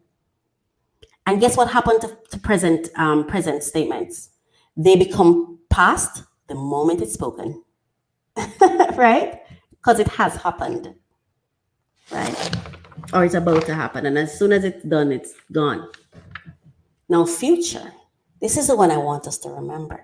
And the next time someone comes to you, write this down. And I'm going to read it slowly so you can write it down, so that you can pattern a way of thinking around it. If you want to, it's all optional. Whenever a statement introduces or declares a new possibility, something that does not yet exist, the conversation is in the realm of the future. And of course, it's what is new to you, because what is new to you could be old to someone else. But it's your own growth, right? And we all grow at different paces, in different places and spaces and time, based on God's will. So here's the example for that. What if we construct the display on site rather than building it in the factory? What if, and for those who work with me closely, I usually say, when something happens, don't provide a statement, provide a question, ask a question. Ask yourself, why is it that journalism is, in journalism, they use, I think it's 5 statements we use, and it's 5 Ys, 5 Ws, or something like that. Yeah. Oh gosh, Raquel. Oh man, I started a master's level in journalism and I'm forgetting. That's how in purpose I am, that I've abandoned my primary education, right? Yes, but it's a 4 Ws and 1 H. Who, what, where, when, why. It's 5 Ws and 1 H. How? Well, usually the how is God's business. Yes. Who, what, where, when, why. When someone introduces something to you, asking one of those 5 questions is better than reflecting on anything in the past. That is why journalism is so successful. And journalism is always introduced, it's always growing, and it makes you feel like you're getting news, right? When you watch the news, you feel like you're learning something new, right? That's why journalism is that's why media is so successful. That's why everyone who has a business that they want to succeed get attached to themselves to a media company, a media entity, or create their own. Because a media person is focused on moving the conversation forward. So those are the examples. I hope it was useful for you. I'll just take questions now if you have any. And thank you for the opportunity to complete this, because I didn't want to leave it where it was left last week, because yes. Well, thank you for sharing with us. Definitely, we feel very honored to have you on every week. Always insightful, always new information that will help us listen. If you have any questions for Coach Raquel, feel free to type them in the comments. And if you want to hear more from her, you can always log in Thursdays at 10 a.m. for Finding Happy. And that's where you will find her sharing even more nuggets and going into details about life, about the evolution of oneself and entrepreneurship and things like that, and how to even match that back with just being human and the human experience that we're all having. Let me just check the comments to see if there are any questions. Yes. And can I just say one thing? As you mentioned, Finding Happy, may I just share what the topics will be about? Is that okay? Sure, go ahead. Right. So one of the upcoming 2 episodes this week, today Saturday, next week, and the week after that. I'm actually going to be looking at what is it called? I think it's digital enterprising. No, Black family enterprising. The role of the man first, and then the role of the woman. Awesome. Yes, I think. I think that's the topic. Yes, that will be the topic for next week, and I would invite anyone who wants to come on to. I'm going to be the first one. I'm going to be speaking with somebody who I respect, and I love his way of thinking, Reverend Courtney Morrison. Did I get the name correct? Yes. And he works with men, and so I'm looking forward to engaging him in a conversation about Black family enterprising and the roles that we play as leaders for the different communities, whether it's the male community or the female community, men and women, and from a family perspective. And then, so thank you so much for that, and do continue with your show. You're doing a fantastic job. Thank you too, Coach Raquel. Thank you so much for being with us. Yes. And for those who are just joining us, thank you so much for joining us this morning. For those of you who have stayed with us since the beginning, thank you for sticking and staying with us. This is Weekends with Marsha J and Jesse, where we amplify the voices of positive influences. Your current affairs program, for Saturday morning. And we just had in the house Coach Raquel with her topic. Let's go back to that topic. It is finding your place in time. And it's a continuation, a part 2 of what we started last week. So join her next week again, right here at this time on this platform. Yes. Jesse, very, very insightful. I love it. Yes. I love it. And educational, because it is really important for us to reflect and understand not everything is always an attack at us, and there's so much to go into that, but very, very motivational, educational. Definitely. Now, Jesse, I know that this topic that we're about to get into is very near and dear to you in Wealth Mindset. We just want to tag it. You don't know what you don't know what you don't know. Definitely. And talk to us some more about that. Yeah, so if you guys have not heard, I know the article is going to be popping up on the screen soon, but Apple was sued for terminating 2 accounts that had $25,000 worth of apps and videos. So let me read through the article, and then we could kind of have a discussion if we have time. So the article comes from ARStechnica.com. And it states that Apple, as I said, was sued for terminating accounts with $25,000 worth of apps and videos. Lawsuits claim people don't truly own content they purchase on digital platforms. As we scroll down, Apple is facing 2 class action lawsuits over the meaning of the words rent and buy. In the first suit, lead plaintiff David Dino argues that Apple's definition of the 2 words is deceptive since the company can terminate people's Apple IDs and, along with them, access to content they purchased using the buy button. Thus, Adino is arguing that Apple allows consumers to rent content rather than purchase it outright. If he had known that his access could be cut off at any time, he says he would have not spent so much money on iTunes content. Just like Best Buy cannot come into a person's home to repossess the movie DVD that such person purchased from, Apple should not be able to remove digital content from its customers' purchase folders, the suit says. Apple countered by arguing that no reasonable consumer would believe that content purchased through iTunes would be available on the platform indefinitely. But U.S. District Court Judge John Mendez wasn't buying it, as first noticed by The Hollywood Reporter. He rejected a motion filed by Apple that sought to dismiss the suit. That means the suit can move forward with its claims of false advertising and unfair competition, though it could still be settled before going to trial. Apple is also up against a second class action suit related to terminating Apple IDs.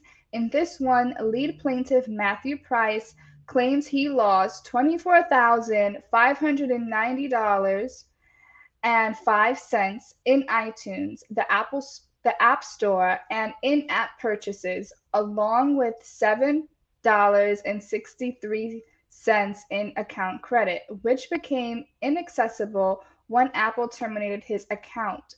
Price's lawsuit was filed on Tuesday. Now, guys, I don't even know what's going. We need to talk about this, Marsha, because if we scroll down in Price's case, it's hard to imagine that not happening if all of his purchases were videos made on iOS devices. They would have taken up over 1 terabyte of data. No iPhone currently offers 1 terabyte of storage, and iPad Pros only began offering that amount of storage in late 2018. Price opened up his Apple account in January of 2018. In the case of apps, the storage question is moot. If he had to restore his device, many of his apps and in-app purchases would have to be fetched from Apple's servers. For 4K videos sold through iTunes, there isn't an option to download copies to store locally. Such content can only be streamed no matter the device, though consumers can download HD versions. Similarly, HDR content is only available for streaming through Apple's support document and does not identify which videos that applies to you. You might be able to download Adobe version or HDR versions to your iOS or iPad or Mac devices, it says. So guys, this is really, really something that we all have to be concerned and really take into consideration. How is that going to affect us? And how is that going to affect our mindset? Because it truly shows that we don't own anything, you know? And I'm really curious of how this lawsuit is really going to turn out, because if Apple wins their claim, then other companies, what's stopping other companies like Amazon or Facebook or any other of those, Spotify, any other of those streaming services that we use, to say, okay, just because you brought it or you rented it, well, we could terminate your accounts. It's right here in the terms for no reason whatsoever. And by the way, even though you brought it, you don't own it. Yeah, may I interject, Jesse? I think this is the perfect time because every week we come on, we talk about the UDMI free books. I feel it fit to bring on a UDMI partner to really address the situation. So I'm going to invite Coach to come back on, and I'm going to just kind of fade away for a minute because this is a very relevant conversation. I have my 2 cents to say, but I'll allow her to come on. Hi, Coach. Thank you so much for staying with us. I know this is also right up your alley. So just inviting you to just share your thoughts or answer the questions that Jesse has some questions. Let's explore those questions together. I'm happy to. Thanks for having me back. I think you're hearing me. Yep. You can hear me? Okay. You know, I think it's, again, the universe, God, your understanding of him or whatever it is, you credit for disruptions, right? For disrupting patterns or way of doing things so we can come to the awareness and mindfulness of our own ways of doing things. Now, Jesse, I heard you ask a couple of questions. I don't remember all of them, but I'm going to allow you to go ahead. And what are some of the questions you have that maybe I could provide some perspectives on? Yeah. So one of the questions is, how is this really going to affect our, let's just start with day-to-day life, because, you know, we're all pretty much streaming or renting or buying and that kind of thing.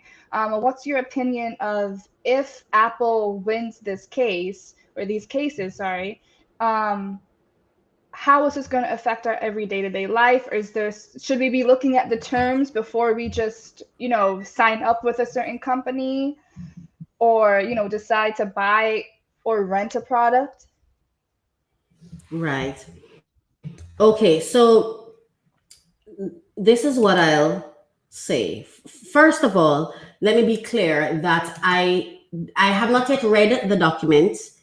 I don't have the full information as to what are the details of the claims. So I'm not speaking as a lawyer. I'm speaking as a digital strategist and as someone who I have a purpose to provide to help my community become get engaged successfully in digital enterprising, to grow and advance based on where the world of business is heading, right?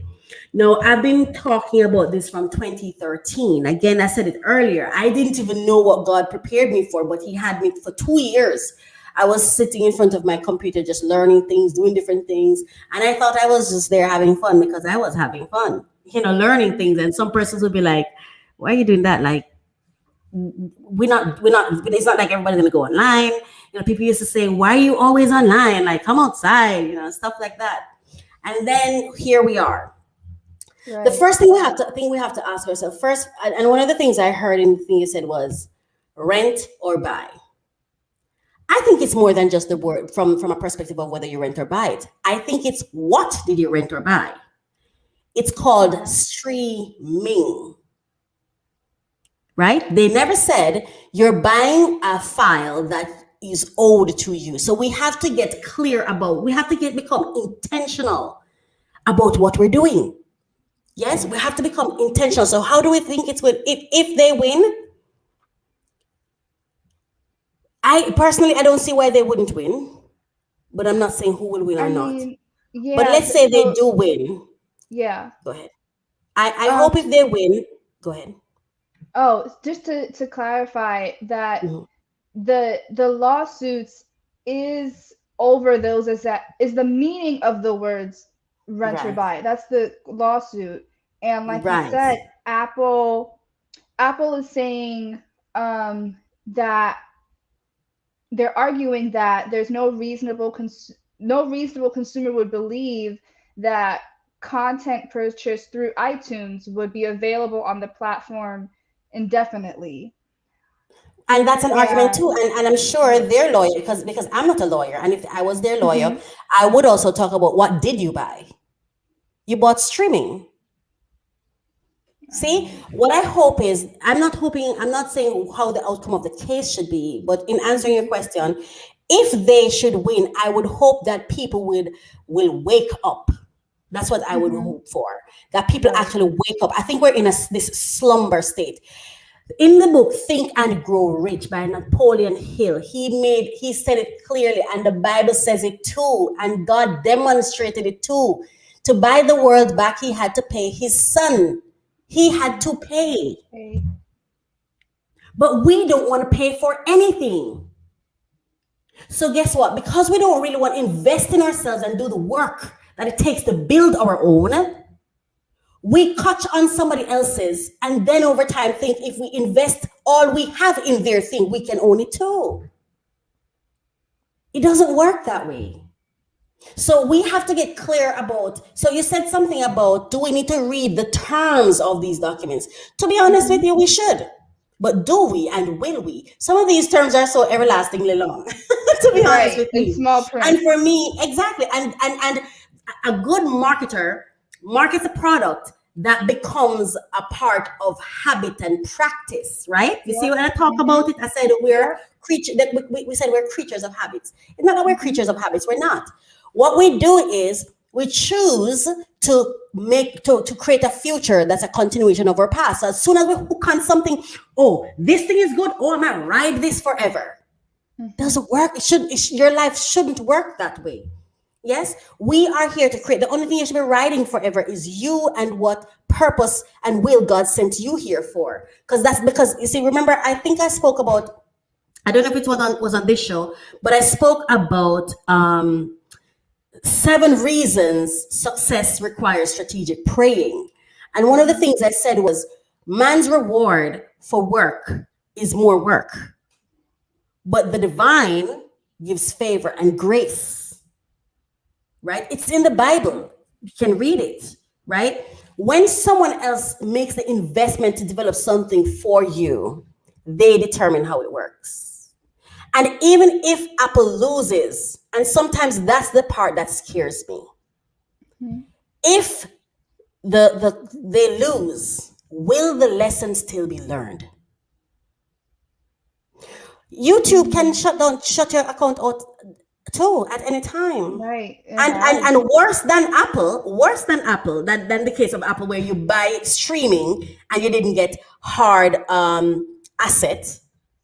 Worse than that is you create your own video assets, upload it to a platform that can shut it down, and you no longer have access to it. And if you hadn't saved it somewhere else, you no longer have it, and they can carry on selling it and making money from it without you, same as Facebook. Yep.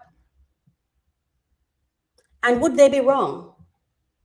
I don't think so. They created their thing. They are building their thing. What are you building that you own? What do you own?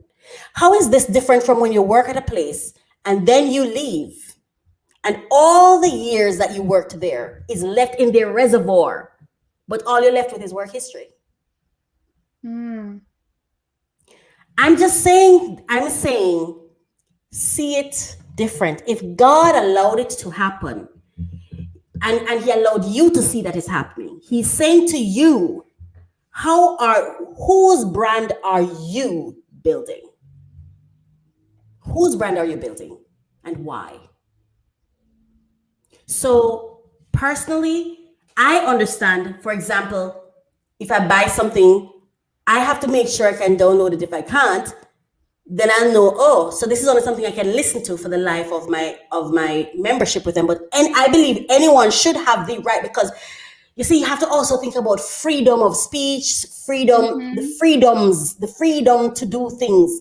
Because remember, there are also precedents that cases set.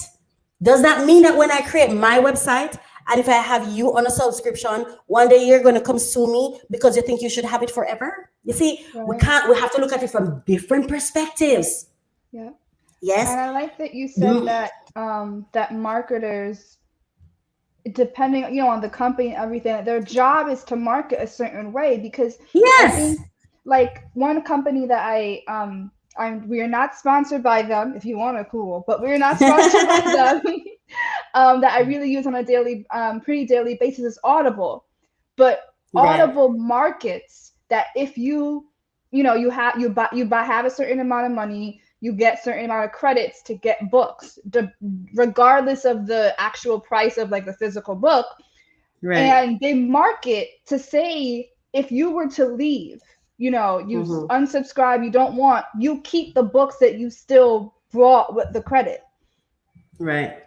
Apple does and not it was do explicitly and it was explicitly said. It's advertised as even if you leave and you come back in with your account, you still own those books. Right. Apple never But something says yes. that. Right, but I guess so. You have to really pay attention to what exactly did they say, and sometimes you don't know what you don't know. So you need to get people like myself or other people, right, who understand these things, who live there. Who, for example, I don't do what you do. So chances are, if I come in your area or your field, I may have to get advice from you to know how to do certain things, because even understanding how something is said. Sometimes when I say to someone domain, what does domain mean to you? I mean, there's so many meanings for domain. Right. So many meanings, right? Sometimes I tell clients that I'm explaining things, so I don't have to explain this to you. This is called digital consultation. You pay me for that. Yeah. If you don't pay me, then I'm at liberty to tell you just whatever I feel to tell you. That's not necessarily in your best interest. God understood that in order to get us to save our souls, he had to give his son. He had to pay for our redemption. Why do we think we get things for free? I don't understand. In the book Think and Grow, which I started saying, he said there's no such thing as something for nothing. And like I said, in this case, what did we pay for? The platform, the respective platform that we're speaking about now, I think it's iTunes, right? Is it iTunes? Yeah, iTunes, yeah. Right. It's a streaming platform, right? Yeah, but there is an ability to purchase, like literally click rent or like buy. Like are you able to download? like, okay, but what are you buying? Okay, but yes. So what I'm saying is, but it is a streaming platform. So whatever it says you're buying is what the platform does. So for example, I'm a coach. If you buy my service, you're buying coaching. You understand what I'm saying? So I understand that they're focusing on the word buy, and I'm sure his attorneys will go into it. But what did you buy? Streaming. Which means that you have to have access, you have to listen online. And then they have their terms to determine what keeps you listening or not. And if they have access for you to download those files, why didn't you? So I'm not saying anyone was wrong or right, because again, I don't know the details of the case.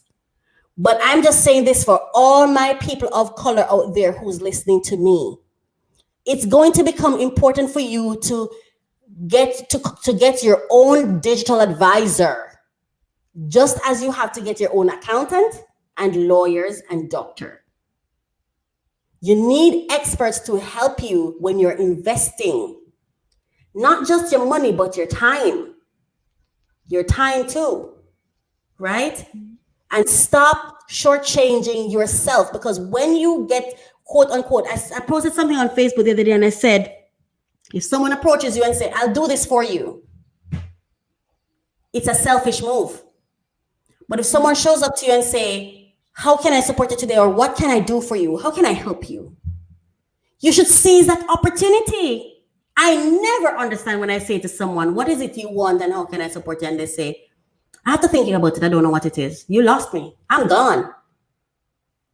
I'm not here for free. You have to pay me for my services. So if I came and I'm offering it for free, you see, we don't know what to jump on, but everything else we jump on. The digital world, the digital platform is business. It's enterprising. Someone is earning and someone is investing. Be mindful of that. Do you have any other questions? I guess it's more of a comment that I've heard from just other people commenting on it, where they were saying because they terminated these people's accounts because they brought apps and videos and music or whatever, And someone made the analogy of, let's say you had $25,000 worth of your own furniture, you know, stuff stolen from your home. If you go report that to the police, you brought it, it's your money and stuff like that. If either you get the money back, you know, the value of the items that were stolen, or the actual stolen items themselves. So someone compared it to what's the difference between that what they're doing. If you think about it, the difference is you went home with something and somebody else came and took it, not necessarily the place where you bought it. If it was a layaway, for example, let's look at a layaway, right? If you buy something on hire purchase and you fail to pay, they can come back and take it. And as a matter of fact, they do. They send their bailiff to come and get it from you. Why don't you sue them? Again, you don't know what you don't know. So you also have to go back to who is putting forward that perspective, and do they understand the digital environment and digital enterprising, right? We have to understand that to understand. You see, it's not very different from the physical world, but it is different in its application because it's space and it's still people you're doing business with. But we have this tendency to hop on what other people are building and investing in, and then later on thinking that we own it. We've got to change that perspective. We have to. We have to go in it understanding. For example, I have Kindle, and I remember I was there and I was like, I wonder if there's a way for me to no longer have access to this book. And I was really sitting on thinking to myself, why didn't I buy the hard copy? Because the hard copy I have, I collect it and it's physical. I have it wherever I want to have it. Yes, I was actually thinking about it. And I, without even going to read anything, I am aware that this company could even be shut down. Yeah. This company could run out of the capacity. Right. Thank you. But this company could foreclose. Yep. This company could, there's so many things that could happen. So I'm saying, position yourself for growth, not just by sitting on someone else's lap or sitting on someone else's wagon.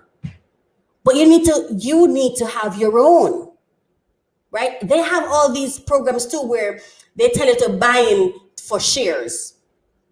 I say this, what's the cost of shares? And what does it cost for real ownership? You see these marketing tools and these marketing concepts, and sometimes they even make you feel like you're special. When sometimes all you are is a focus group. You pay your money to come in so that they can use you as a research tool and also as a mouthpiece for what they own. And later on, they make decisions that you have no say over. And you get a few dollars and you think you got something. You think you got something. But if you didn't build it, if you don't own it, if you did not sweat, what did the Bible say? By the sweat of your brows.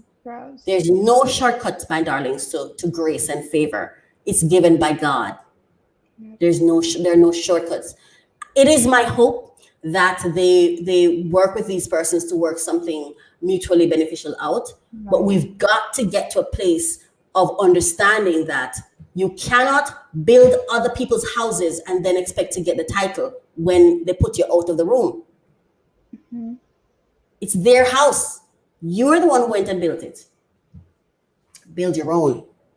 It's hard. It's difficult. Leadership is tough. Build your own. We're not hearing you, Marsha, if you're saying something. Did you have a question for me? Can't hear you.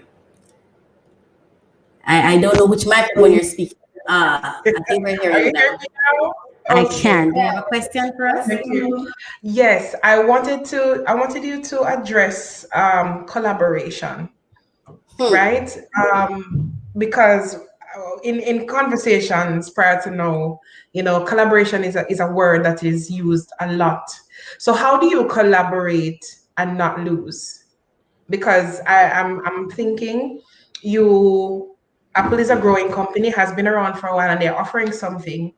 And of course, the conversation now is own your own digital real estate, right? So when we go into What is the type of partnership or so? You pay money, you get services in exchange, transactional relationship per se. But how do you move from that place to a collaboration where you don't lose? Right. Well, let me help you. I'm going to answer your question there. I'm hearing you asking, how do we? How do we advance our relationship from a transactional to a relational? Is that correct? Okay. Yes. I'm hearing a feedback, so I'm going to answer you now.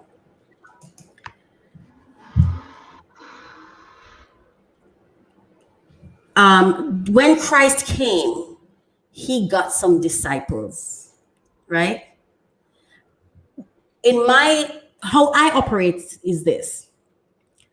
I build a network around my business.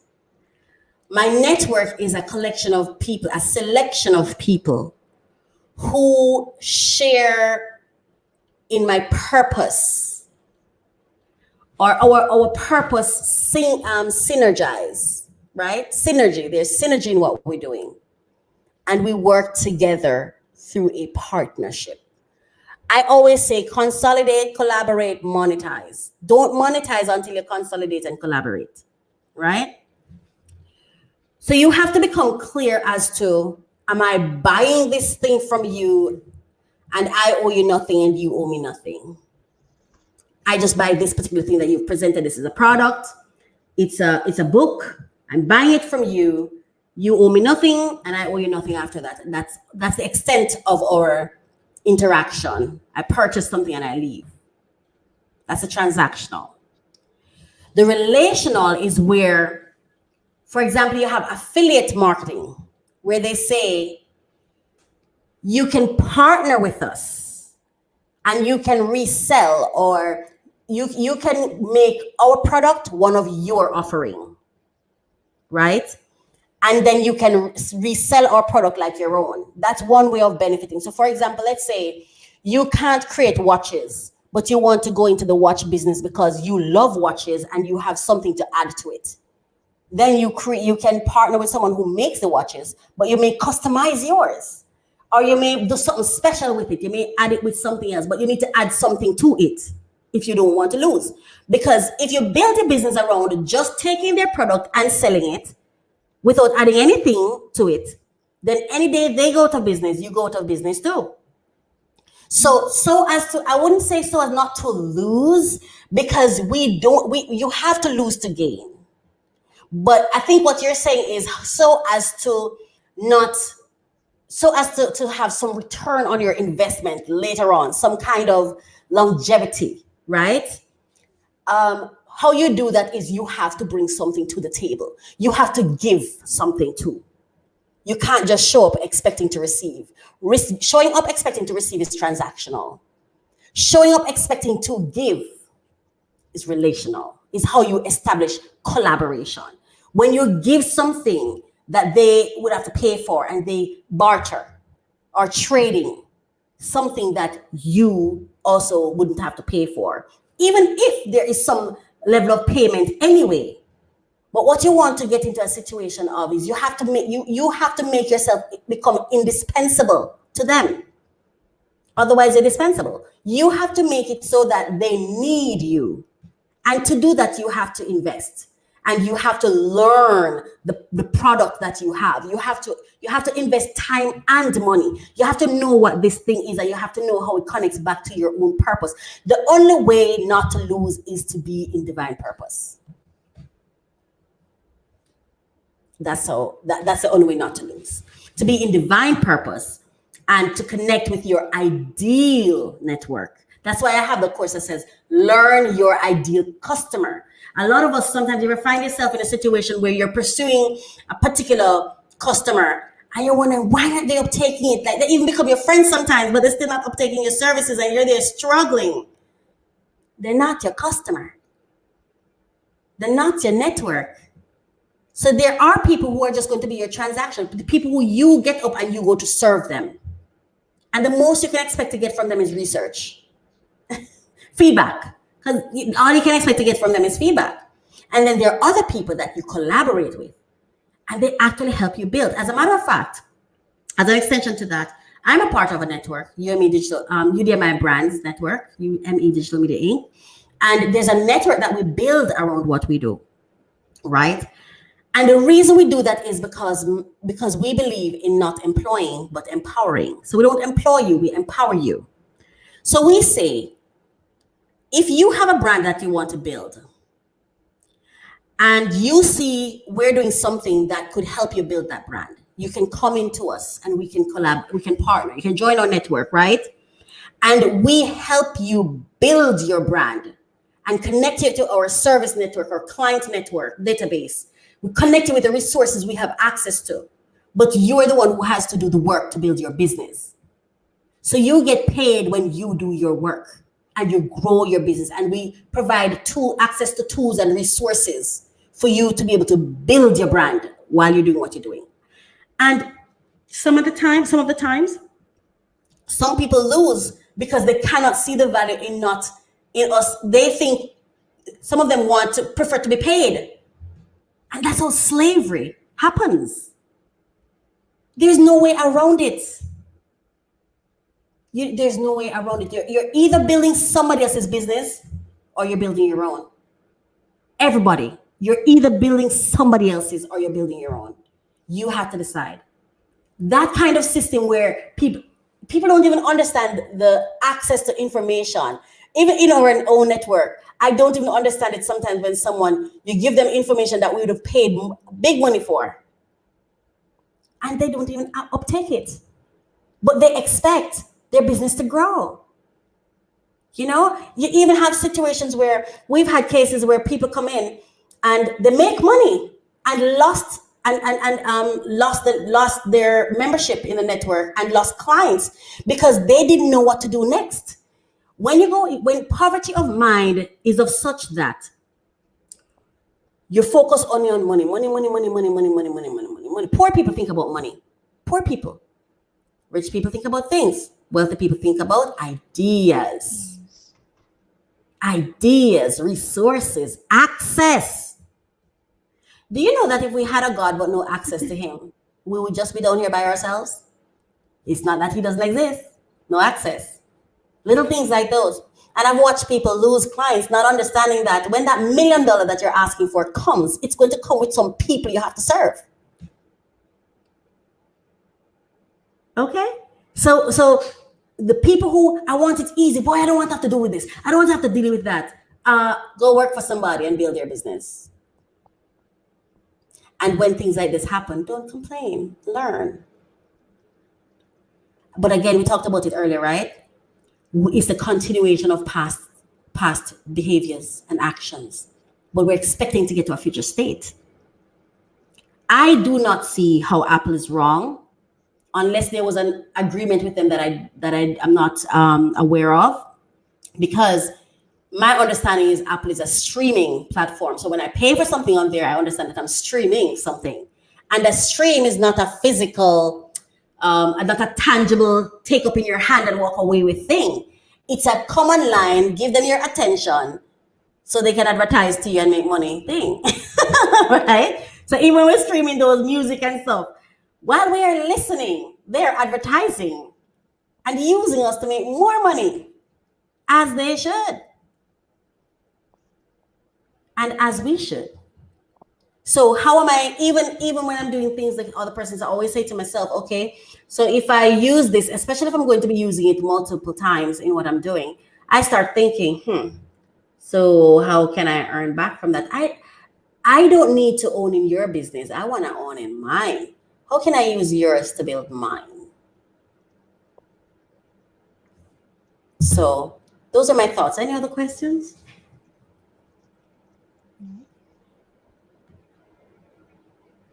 Marsha, if you're saying something, can't hear you, hon. Can't hear you. Yes. Thank you so much. I don't think I have any more questions. Say that again. I hope the information was useful. Yes, definitely useful. And I think, we may need to revisit this segment, because the perspective is a unique one, Jesse. It's just that because we're used to thinking a certain way about investments and partnerships and mindfulness of how we interact with what do I say? Interact with contracts, interact with services that are being offered, interact with people. But the truth is, unless you are exposed to a different point of view, then you may not see how the other person might just be thinking that you're interacting with. And that is important. And that's one of the things I love about the UDMI network. Want to find out more? Jump on our website for sure. And Jesse, it's time we go into the spotlight segment, which is the UDMI ebook. Again, Jesse, we have to learn how to ensure that we own our stuff. I particularly liked. You had something to say, Jesse? No, I agree. I agree with you. I think she's frozen. But I particularly liked how Coach spoke about how we are definitely reliant on companies and people because we're lazy to build our own. And that is a conversation that we definitely should be having. We should be having that conversation with each other, should be having that amongst ourselves.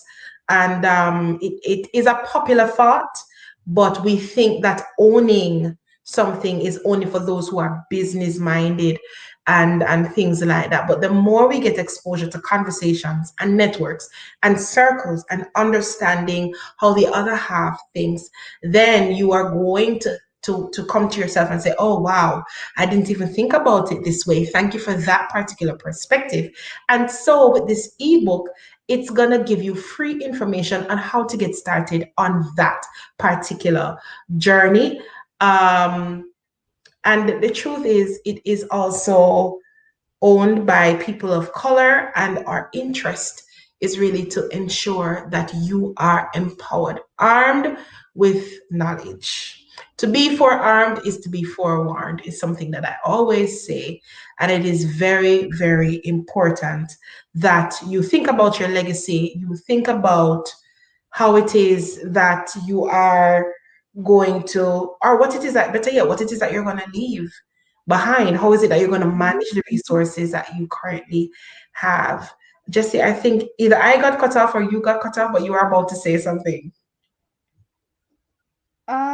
No, I was just saying that I 100% agree with you.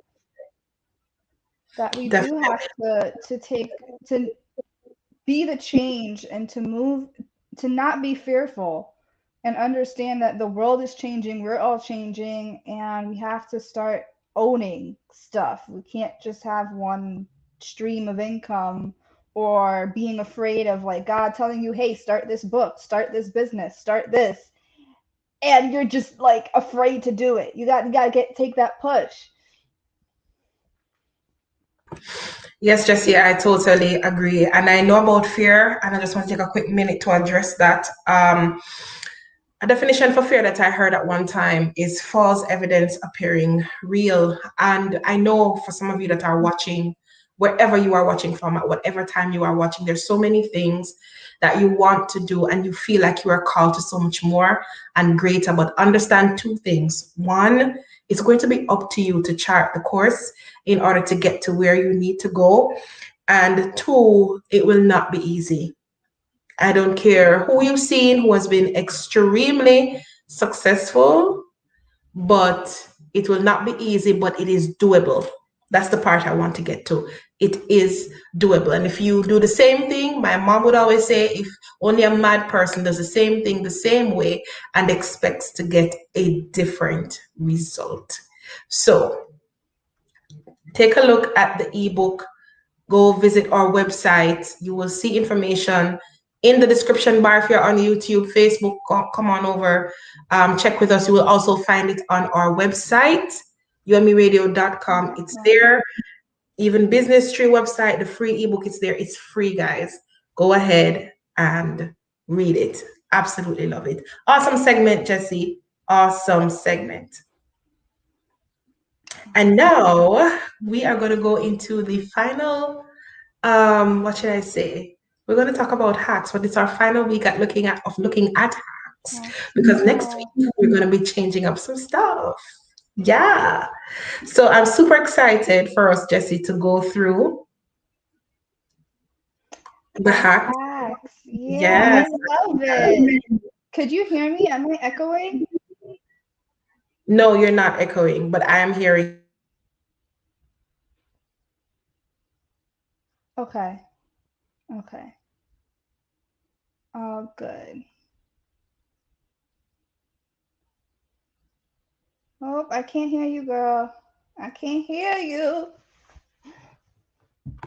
Are you see? Can you hear me now? I can hear you now. Okay, I can thank hear you. you now. Yep. Okay, cool. I'm trying to see where we stopped the last time. Okay. Okay. Let's see. I think we stopped at the box, cutting a hole in the top of the juice carton so that it won't explode on the table. I think that's where we were, and I was concurring that it really does work, actually. Yes. Yeah, so I think the next read. You want to skip some or just go straight through? go to the batteries. I like that one. Let's go to the batteries. Okay, so bounce batteries to see if they're good or bad. Drop them on a table from about 6 inches. If they give one small bounce and fall right over, they're good. If they bounce around and around any more than that, they are dead or on the way out. So yeah, I tried this. I think it works. I don't know if I did a great job at it. Maybe one more time, but yeah, I think it's okay. I think it works. We scrolled through. Use a cozy. Gosh, Jesse, use a cozy to cover your stick on hot days. I mean, to be honest, it's cute, but I don't know. I mean, just take the stick and go. Like, it's a quick, you don't gotta decorate. I don't know. I know you want to hide it. Marsha, I can't hear you again, girl. I think I don't think it's even about decorating, but do you know how sometimes you park and then the sun comes over on the car, and as you sit in the car, it's like your hiney just is on fire, and then you have to touch the rear stick and that's on fire, So it may not be a big deal to some persons. They just, go. Just rear stick and go. But if you are concerned about it, I think it's a really good hack. I mean, yeah, that's true. Yeah. Oh, so guys, just to clarify, this is a car gear stick. For a real quick second, I didn't even see that it was a car. So for a quick, I was just like, what do you mean? It's like deodorant stick on a hot day? Like, why you don't cover that? I mean, I guess you want to be private. So okay, either way, car stick, deodorant stick, you want to cover it up and satisfy. Okay, we can scroll down. This one's interesting. When taking a picture, squint your eyes to make your smile much more genuine. Isn't that something? Let's try that now, but just you're in glasses, so we can't see if you're squinting. Okay, so squint your eyes. Okay. Yeah, it has a thing to it. It has a thing to it. You know, another thing I heard that even like celebrities do this too is if someone has like a double chin, or you want to accentuate your jawline, if you put your tongue to the roof of your mouth, and when you're doing like a side profile picture, it's supposed to like lift everything up. I'm trying right now. So like if you smile and you just have your tongue up. Makes sense. Okay. I don't know. Everything, girl. Angles are everything. Okay, what's this one? Use a clean dustpan to fill a container that doesn't fit in the sink. Now, that's a good one.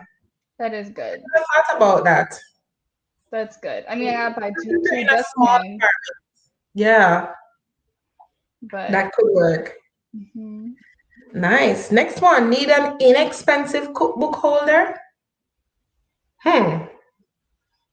For those who still use paperbacks, yes. Definitely try a pants hanger. Definitely good. Good. Yeah. All right. And the next one is use a cell phone light underneath a water bottle to make lantern that distributes light better than a direct beam. So it's like your own night light. Oh, personal night. That's so cute. I'm gonna try that. Yeah. I mean, water has a way of just illuminating an area anyway once you drop light in it and like that. So I think that's a good hack. Mm-hmm. All right, so use a spring from an old pen to keep your charger from bending and breaking. I've tried that and it does work, guys. Okay, Marsha, I need to tell you guys, I am terrible with wires. Terrible. Mind you, my dad works for an electrical company. I don't know if I have to say the company's name, so I'm not going to say it, but and he showed me how to properly wrap, your wires and everything like that. I don't know what, it just frays up. I'm pretty sure I'm going to find a way to break this too. I'm going to try it again. But, God, Yeah. I hope you said it works. Okay. Yeah, but this does work though, because one of the annoyances that I have is actually just my wires breaking because I'm on the road. Even before C19, I've always been a person that's on the road. And then when you have your wires, you're like, oh my gosh, they crystallize, they break, and you're like, what can I actually do? Unless you're having like one of those cables like these, which is more, let me see if I can put it up to my screen. It's more fabric, and I think it lasts a little bit longer than I could break those too. I mean, they do last a little bit longer, but yeah, they do break. So kudos for that one. The next one is quick and easy iPhone speaker. Okay. So if you're on a budget, so this is actually all you need, guys: two thumbtacks and a toilet paper roll. See, I was wanting to okay, it's not here, but definitely anything with a hole always amplifies sound. So I do believe that this does actually work. And then the speaker is on the bottom of the phone. So I think it may just be your next what's the biggest brand out there now in sound? Blue. Yeah. All right. And next one. Use binder clips to fix broken keyboard feet. Now, this I didn't know, but I'm so ready to try it because this is like a common assault with keyboards. Recurring decimal, guys, where you keep flipping out the foot of the keyboard if you have a desktop, and then eventually they go south. Yep. They go south as soon as something goes wrong with them. So I like that idea. I'm just trying to see how they clip it to the bottom. Oh, so you take off the what? Oh, you take off the black piece and then just put the other ends in and just like hook and go. I like it. Definitely. All right. So the next one is wrap a wet paper towel around your beverage and put it in the freezer in about 15 minutes. It will be almost completely ice cold. I have tried that, Jesse. Yeah, and I've tried that too. It does work. Yep. Yeah. So I would say use a strong paper towel, maybe like a Bounty or one of those. So it doesn't like come off in your hand when you try to take the bottles off. So if you need something like a quick cooler, then that's a quick way to have your beverage being cooled. Put a pancake mix in a ketchup bottle for no mess experience. Oh my goodness. So it would mean that you would need to put a funnel in the bottle. Put it in and then just kind of, I like that. I like when my pancakes are. You know how bad I'm with it? I want my circle nice and even and not, I can't do it. I can't, for the life of me, it would never happen. It really is. It really is. Or sometimes that I would do, just as how like persons put icing in clear plastic bags, I'd probably just put the pancake mix in there, put a hole in the bottom, and then just kind of go around in my cooking pan. Yeah, so I like this. It works. It definitely Works. Next one, clean out an old lotion bottle for your beach bag and put your phone, money, keys in it for safer keeping. Oh, at the beach. I like this hat, but I don't like it. I don't like it because it seems tacky. I like it because it hides your stuff. Because when you're in the water, you don't know who's around your bags unless you have a locker. So for that, I would say kudos. We can maybe do about, what I say, 2 more? I think you do 2 more real quick. Yeah. Go ahead, Jesse, with that one. Okay, so after that, condiments at a barbecue. It will also help cut down on dishwashing. And you just use a muffin tin. Put them in a muffin tin. And that's that. I would say, because I'm a girly girl, let me just add this to it. You can also, and I know that coach is laughing at me right now, put muffin liners inside the muffin tins, and you have different colors and stuff. So if you're having a party, because I'm an event planner, and it's themed with colors, you could still, and the liners are disposable, so even less washing when you're done, right? And just put them in the little cups and just serve them from inside the muffin tin in the cups. Awesome, guys. Absolutely awesome. I love it. That is cute, Marsha. All right. We did say one more, right? Yep. Oh, I think somehow I feel like we did this already though. Doritos. Something like that, yeah. Yeah, Doritos are great for kindling if you can't find anyway. Nail polish to identify different keys. Totally agree with that if you're a nail polish person. And I like how they definitely polished the key heads right here. But I never thought about that. But that's really a good idea. I'm gonna do it's cheaper too than because people buy the actual key heads. But if you just paint them, it's fine. Good to go. Wow. So guys, that's the end of our hacks. We don't know when we bring it back. I don't know. But definitely we hope it was useful to you and very helpful. It sure has helped us in our personal lives, and we will not share anything with you that has definitely not been a blessing to us, and it makes you look really talented, right? And speaking of talent, and he's gonna come on in a minute. He's going to open his camera and come on in a minute. We have with us today inside our talent segment, Mr. Davian Barnett. Now, Mr. Davian Barnett is a lecturer and he is a bass guitar player. I know Jesse has a thing for the bass. So he is in the house. He's here with us this morning. But before he comes on, I think we can go ahead and we have a clip with him doing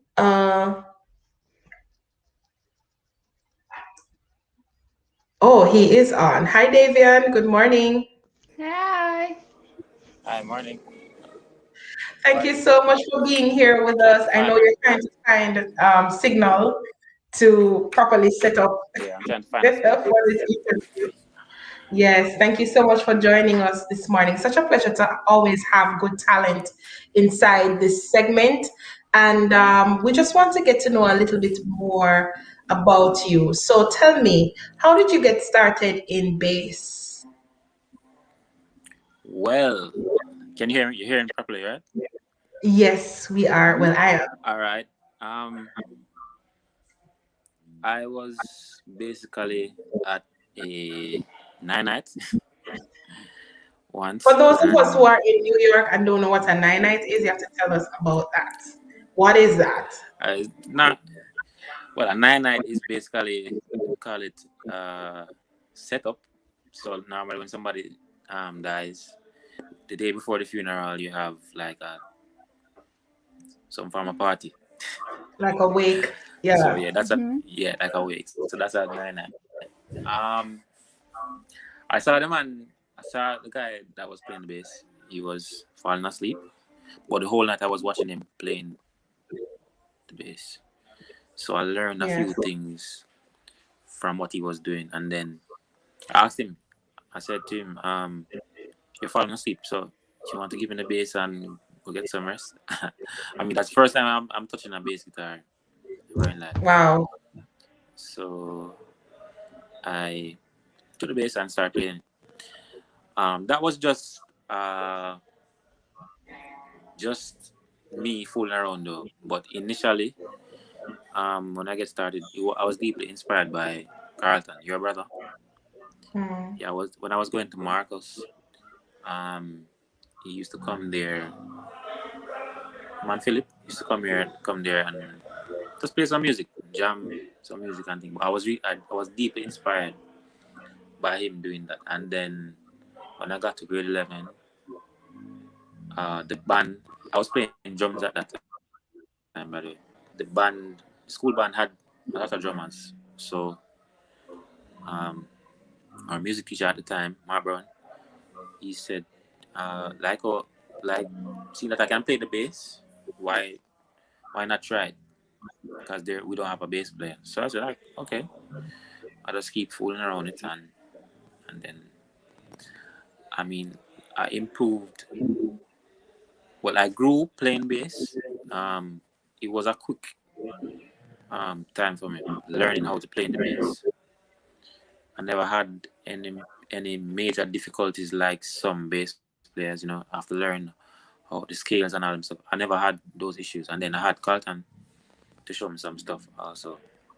So you're saying that hold on. So you're saying that you were like a natural talent where the bass was concerned, without you even knowing it, just kind of stumbling into it, during the way. Yes, it came easy because I had the ear for it, so I just found my way around the bass and I want to have a conversation with you about musical impact or the importance of music. So for instance, from the angle of we're in a pandemic and a lot of persons are known to go into depression when they have to be isolated. And that's one of the things that happened during the pandemic. We have to stay in. For some of us who don't have family in the same building and so on, we are by ourselves. Even though we are online, sometimes we get really lonely. What has been your experience about the power of music for a person? Well, about the power of music for a person. I mean, it takes your mind off stuff that's happening around you. I mean, I know that for sure. That works for me. Whenever during the pandemic when no one could leave the house and go out. I mean, music, apart from Netflix, music was that for me. It really, took my mind off the whole COVID situation, the whole thing about people dying and all that thing. So yeah, it that's my take on it. Hello, who going to use the keyboard? Please come, please. Hello? Hear me, right? Yep, we can hear you. We can hear Yes, you. we can hear you, but there's a bit of noise in your background. Yeah, I'm trying to get away from it. Yes. All right. So the next question I want to ask you, Davian, in terms of whenever you play, whenever you play, whether it's at a outdoor, indoor event, what have been some of the testimonies that have come from it? Because you're also a faith-based person that's in the music industry. What has been the impact for you personally? What can people say that when Davian plays, this is what happens? I really don't know how to explain that, but I've gotten some comments about my playing. Basically, overall, my tone. I mean, I've been getting comments from bass players, and I mean, even people that don't play music, they're saying something about my tone that has them. So, I mean, for me, when I'm playing overall, I go for a tone that matches the genre or how I want to express myself. So, for example, I'm playing gospel, something like CCM, worship songs. I'll go for a more full tone and also something clear. So if I'm doing something, if I want to play some melodies or whatever, everything is clear. So I've gotten some comments about that majorly. Yeah. As a person of faith, can you see the church without music? One, can you see the church without music? And can you see the church without the bass? You know why I asked this, David? I asked this simply because there is a church here in Jamaica that does not embrace musical instrumentation at all. And I have visited that church myself, and I've spoken to people there, and just kind of making a comparison between a congregation that may have music, versus a congregation that doesn't. What's your take on that? For me, the music carries the service. The music sets the atmosphere. When I have good musicians, I'm not going to say the music overall, but when you have good musicians, I guess good musicians knowing how to play in different atmospheres. It carries the service a lot. For example, we're doing worship, right? We're doing worship songs and stuff. You have to know how to play a certain way. So seeing the church without music, it's kind of, I can't imagine myself going to a church without music. If it's even my keyboard player alone, I don't. My views on that, I can't see the church without music. Awesome. Thank you for that. Let's talk about you being a lecturer in music. Did you ever see yourself teaching the bass? Because now you're moving from, just experimenting at a wake to now you're one of the most, based on my research, you're one of the most desired bass players in your country. Now you are actually collaborating with the school and teaching the bass. How did that happen? Could you repeat the last part of the question? I'm asking the question of how did you get into education in terms of teaching the bass? Well, first time. When was the first time I taught? Well, formally, I was teaching at Mental Hall, at a private school. Kirk Lantola, he was one who got me that link to teach at that school. From there, moving on to Avant Academy of Music.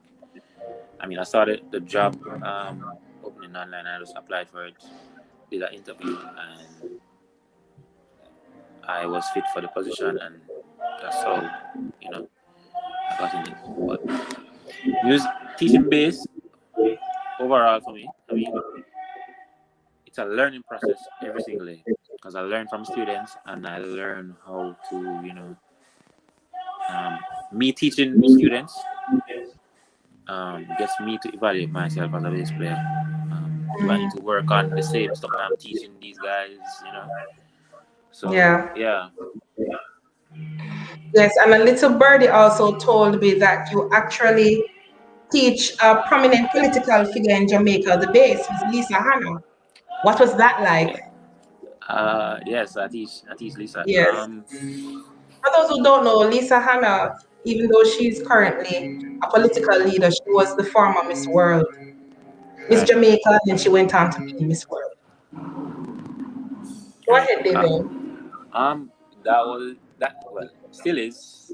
It's an amazing experience. She's in love with the bass. I can say that. She's in love with the bass. Once you hear a good bass line, someone playing bass on the song, she just go crazy. I mean, but experience is also a learning process for me. One thing I noticed with different students, everyone learns different. So she's a fast learner, so I have to teach her in a way where it's not too laid back.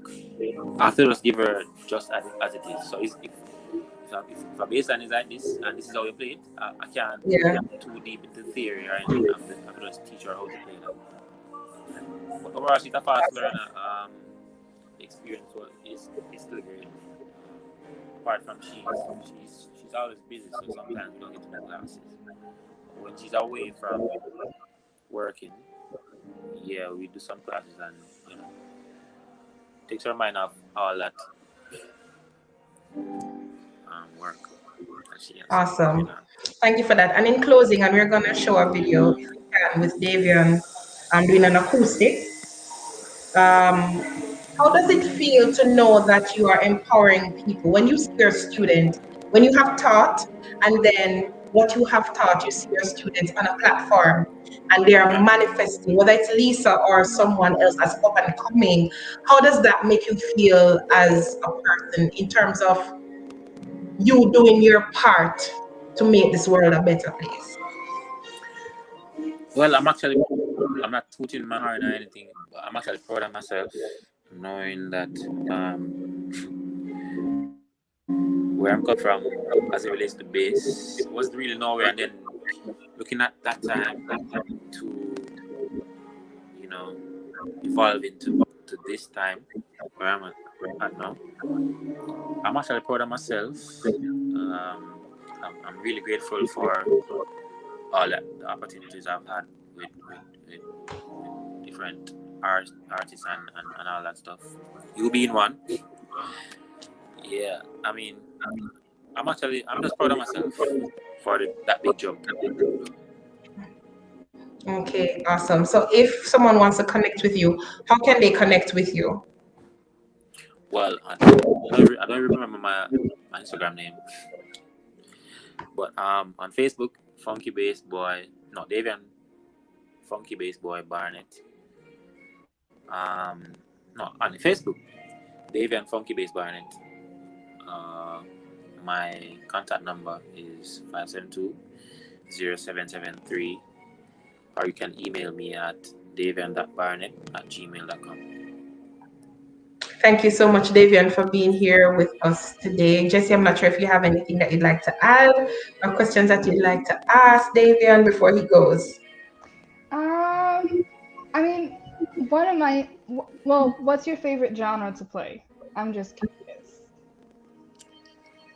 Well, I mean, back in the day it was, gospel, but at the moment I don't have a favorite genre. I mean, everything is awesome to me. Everything is, I just want to play everything, and I enjoy playing everything. That's nice. That's nice. I think everything was covered in all the other questions. I'm just excited to hear you play. Whoa. Thank you. God.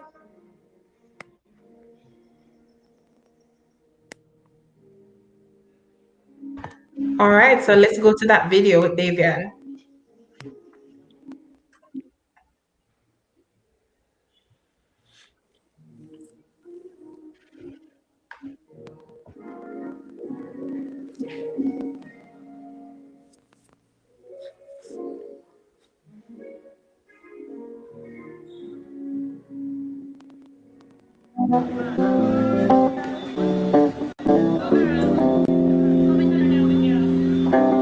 When I first saw you, I already knew there was something inside of you, something I thought that I would never find. Angel of mine, I looked at you, looking at me. Now I know I see the best things of me. You are an angel of mine. changed my world, you never know. I'm different now. You helped me grow. You came into my life from above. When I was so cold, boy, you showed me love. I'm checking for you 'cause you're right on time. Angel.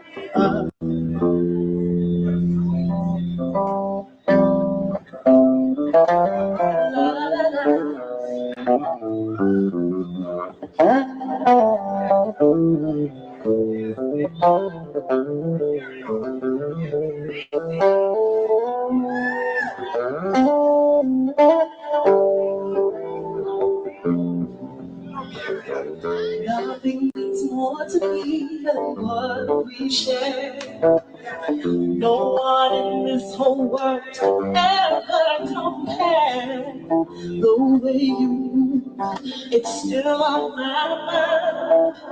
Angel of mine.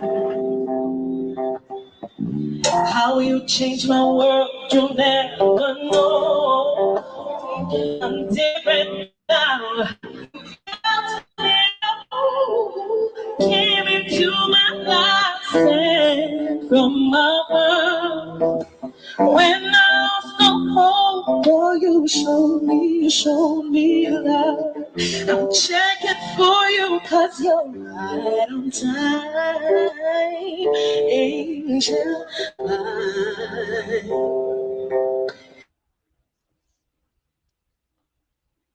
That's beautiful. Yes, definitely. And I definitely enjoyed the moment, sharing that moment with Davian. And I don't know for Davian how he's feeling just watching that. That was a quick flashback. A quick flashback of working together with him. Davian, thank you so much for being here today and sharing your gift with us. And not just your gift with us, but your gift with the world. All right. Have a wonderful day. We know you have to go, and all the best in your journey. And salute to Thank you you. for keeping music Pleasure's mine. alive.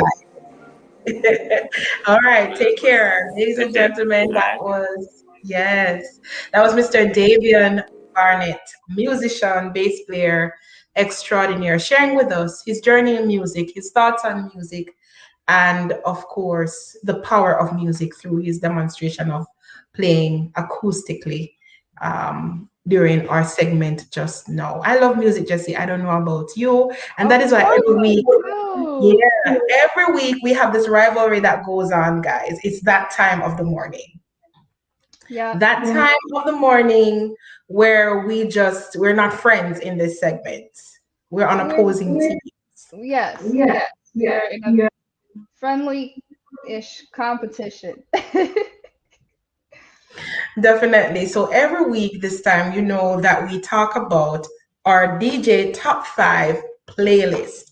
And this is the segment where all the DJs of the station, not just me, not just Jesse, not just DJ Kelly, not just DJ KTE or even Lady Missy, all 5 of us, we have a playlist that we put out weekly on our website, www.umeradio.com/DJ top 5. And once you go on the website, you will see our song selection for that particular week. But this week, I'm going to allow Jessie to go first in letting us know what she has on her list this week. And remember, these songs are not just for fun and games, but these are songs that actually help us to go through an entire week. And we trust that just as how they have blessed us, that they will be a blessing to you. So, Jessie, what's on your list this week? So I have a new song, recently new. I think it came out last week, by Anthony Evans. You Will Remain. Marsha, if you have not heard that song yet, and being remained in God's presence and He has you, this is an absolutely amazing song. I love this song. Of this single. Next up, we have Terrain, Stayed on Him, reminding us that throughout everything that's going on in life, throughout our struggles, throughout us reflecting on our past or not knowing which way to go forth, to stay on Him, while we're on this earth, not just to go off and live and just wonder and hope that, you know, we're going to be with him in heaven. No, he's with us now. And you guys need to just be reminded that he's here and just stay with him. Go through the process with him. Next up, we have my favorite singer, Marsha. If I could have enough money, not if, I will manifest this and God will, when I have enough money for my wedding, which will happen, I would say in the next 5 years. Amen, Jesus. Fantasia, if I could hire her to sing at my wedding. That's about Fantasia. I know you're a huge Fantasia fan. I mean, Marsha, if there was a dream person, it will be her. And she did the song, The Blood Will Never Lose Its Power, her rendition of it, and I absolutely loved it. I mean, all you need to know is she's the one singing it. That's all you need to know. Then I have put in another great Afrobeat gospel song called Settled by Ada Ihi, and it's really gets you moving. And last but not least, I was feeling kind of nostalgic, especially towards the mid to end of this week. I don't know why. And I picked up some old Mary Mary. I remember when the CD came out, and I was endlessly playing the CD on loop. Their Thankful album, but it was particularly this song, I Got Joy by Mary Mary. I don't know if you remember it, Marsha, but it's like, I got joy just thinking about what he's done for me. Yes, he's done for me. So yeah, that's my song. Now I'll be in a Mary Mary mood all of next week. Wow, I love it. I love it. Even though I know who they're gonna vote for, right, guys? I'm winking. Jesse. All right, so on my top 5 list for this week, I had on loop all of this week. I just kind of felt like slow worship most of this week. And so my songs, and they're gonna be there in a minute. Transformation Church, they have a worship segment that was dated the 25th of the 4th. And that worship segment just kind of pulled me in. Even last night up to 12 a.m., I was just up and just kind of thinking through, the words of the songs that are there. Songs like Your Love Surrounds Us, and a couple others. It's a really great medley. And then we have Oxygen by the Dube brothers in Africa. Their father was the one that wrote Bow Down and Worship Him originally. Very powerful song. So even before Paul Martin had it, he was the one that actually wrote it. And his sons do this song called Oxygen. You Are My Oxygen. And I don't know, there's something about it. There's just some songs, guys, that have this X factor to it. And then we have by WWW Movement, the song Like Oil. It's a medley with Like Oil and We Will Worship. Awesome medley too. And we have Jeffrey Golden with the song, if you know him, Glory to the Lamb. One of those songs that will just leave you on your face before the Lord. And if you're looking for that type of experience, that's a great song to listen to. And Trey McClarkin does a cover of I Am Not Alone with his team, and that's all I can say about that song. You need to check it out. Remember to check out the songs that we have suggested for our DJ Top 5 list. Go ahead onto our website, umeradio.com, and you'll see the app, the selections right there. If you're on the app though, you are able to vote via the app as well. So we invite you to go ahead, interact with the app, download it, whether you're an Apple or you're not an Apple, and you will be able to see our song list. And then it's really easy. Go ahead and vote. At the end, it's the end of the month. Hold on. Aren't we supposed to get reports at the end of the month? We're going to do it next week. I don't think we're prepared for it. But next week, we're going to see who took home the songs for the month. And that's it for this segment. Yeah. I know, Marsha, we love to travel. Travel with music and with words and everything today. And I know you're planning out to go to New York. You're coming to New York? Yes, I am. I'll be in New York in June. And so I am Excited, but a little bit nervous. But before we get into that, and we can do that a little later, we have with us Lady Jennifer Marlowe. She is back with us. Hello. Hi, guys. I just love your setup. Your colors are so vibrant. I Yes. love it. Thank you. Yes, thank you so much too for being here with us this morning inside or because of you we can segment. And Jesse's going to tell us a little bit more about Lady Marlowe, who she is and what she does. Yes, so we have here evangelist Jennifer Marlowe is a native of Jamaica, West Indies. During her 6 years of high school, dancing was one of her beloved classes. This is where she drew interest in dancing, became one of her majors. This led her to summer program scholarship to Jamaica School of Dance. In 1982, Jennifer migrated to the USA. In 1998, she accepted Jesus Christ as her Lord and Savior. In April 2012, she was ordained as an evangelist. I can't tongue twisted. Uh, or prophetess. Her gift in dancing created the birth of the dance ministry under the leadership and direction of evangelist Jennifer Marlowe. The dance ministry, affectionately known as Interpretation of the World Dance Ministry, or IOTWDM, has gained great momentum and recognition throughout Philadelphia, US, and internationally. She has been ministering by herself outside of the United States, where she has been given a platform to excel on the Word of God.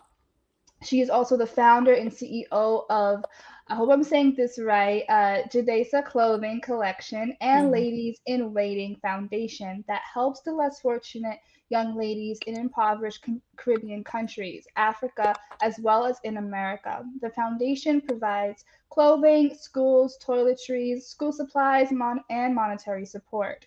She is also a contributing author of When Doves Cry and a frequent writer for Gospel RU magazine. Jennifer is a member of the True United Church, where she serves as part of the leadership body, and she is a member of Remnant Healing, Deliverance, and Prophetic Prayer Ministry. She is the proud mother of one child. I'm saying this her name right. Please correct me if I'm not. Odene. Odene, okay, that's Odene Fisher. And her motto is never give away your power. All right, thank you so much for coming on our show. It was wonderful to have you here. Thank you for having me. So I have a couple questions. First off, is with everything that's going on in the world and everything like that, how has this affected your ministry? How has the pandemic affected your ministry? You know that everything, the world has been shut down. Everything has been shut down. So when it come on to monetary donation, thing has been slowly coming in, but we have devoted sponsors and donors that will continue to sow into the ministry or give to the ministry.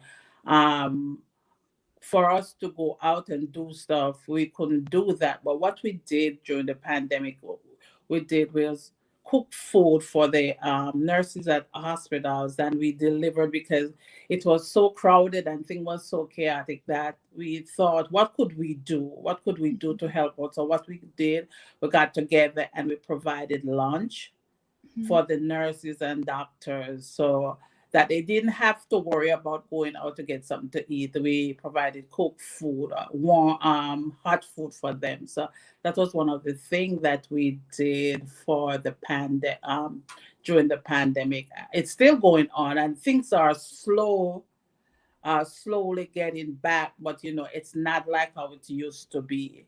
So this is the new norm, slowly but surely. Yes, I think that's great. And how, to go back with that particular ministry, do you think that there's some stuff that you've learned during the pandemic and your ministry of how you want to take it further? Yeah. First thing I've learned is the find the relationship with God, because we were all in, and being that I live alone, it was more of a closer relationship with God, like with fasting and praying and hearing His word, knowing what to do.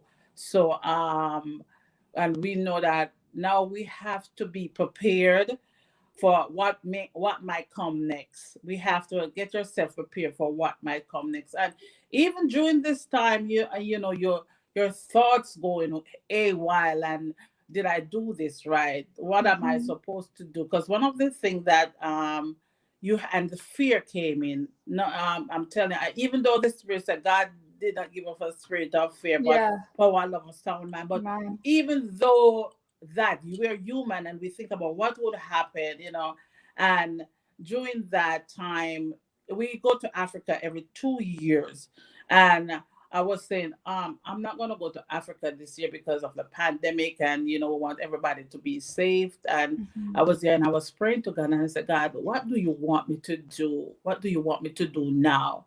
Since I said I am not going to God, I'm not going to go to Africa. And I was praying, and one day, God is stern, but loving, and He said, "What did I call you to do? What did I call you to do? What's your mission? What's your purpose?" And Wow. then you are called for missions. And I'm like, okay, God, when He speaks, you back You up. I find say, a way. okay, Yep. God. Because when He says that, I don't have to worry about anything, because I know divine protection, the grace to go forth and do it. I know that when He says that all the monetary donations or the supplies that I will need will be provided. So God, I always say, when you move, God moves. Faith is moving. So when you move, so I start to get things in on track. So I'm saying, okay, I'm going to Africa now. So everybody jumped on board, and everybody, there's no fear in the group. Everybody saying, now we are going to Africa. So during this time, I've changed my whole outlook on life, on ministry, on me. Everything has changed, because all I'm saying now, we have to be prepared, knowing the word, stand on the word of God, and the faith, having the faith to, no matter what we see, it might look like, but if we trust the all knowing and all seeing God, the omnipotent God, we will be okay. Right. How did you because like we just said that we have to trust God, and how and not be afraid of the fear. How did you come up with the idea to help to go do missionaries in Africa, particularly with your Ladies in Waiting Foundation, and to help the less fortunate? How did that start? What was the birth of that? The birth of that, I'm from Jamaica, and my mom she's a single mom, and she had 5 kids. And I noticed that each time, because I'm the last one, and I noticed that each time that common entrance in Jamaica, it's a big thing. You pass your common entrance, and you have to go to this high school. And being a single mom, you know that, okay, I have to get the books, the uniform, whatever the school requires, I have to get. So I noticed at that time that child that has to go to the high school, the other one is left behind or pushed back, because my mom is so focused on getting this one into high school that the others are not just being at the back at that time. So I'm saying to myself, how could I fill that gap? While that mother is concentrating on that one child, I could provide a help for the other kids. So that's how it came into mind. That's how it was birthed, knowing that I am filling that gap. While that mother looks to do everything for that child, I'm filling the gap for the other kids. So I said, what girls need. We all girls, we want to be pretty, we want to look good, we want to smell good, build up their self-esteem. So what could I do? So I thought about doing sanitary napkins. We thought about doing the clothing, bra, panties, socks, clothes, whatever will make a young girl feel good about herself, and even motivational speaking, whatever I can help, because I know when I was a younger, getting a new panty, getting a new bra, getting anything new, it changed your whole attitude or even how you see yourself. That one little thing, just one thing can change how you have an outlook on life. So that's how it started. Oh, wow, that is absolutely beautiful. We have a comment from MIM Masterclass who said, wow, that's amazing. Yes, it really, really is. Another question, when it comes to not only ladies in waiting, but your world dance ministry. I former dancer, like way back. um, um, how do you feel? What is the importance in dance when it comes to showing the graceness and the goodness of God? Do you feel like dance is a great way to express that? Um,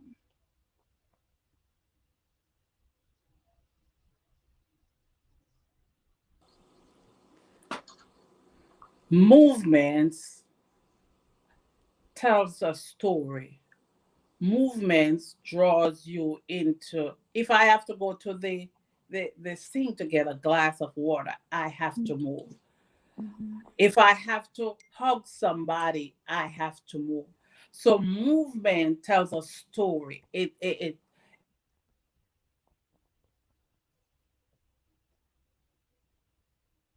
draws people in. Excuse me. Hello? Hello? Can you hear Yeah, me? it Okay. draws people in.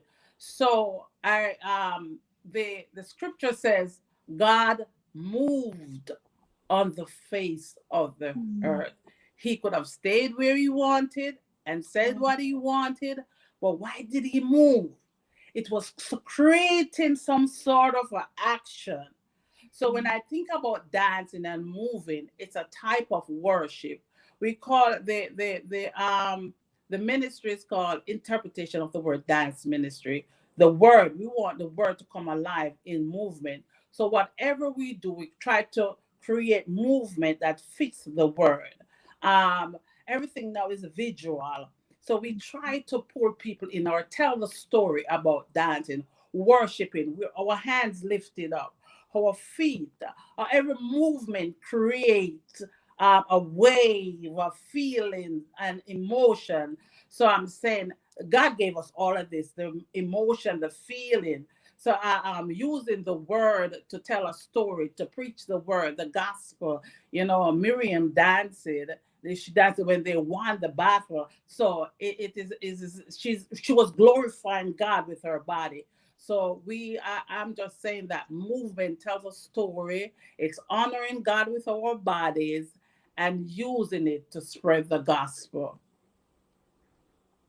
It's beautiful. We have a question that came in that wanted to know a little bit more about your clothing line.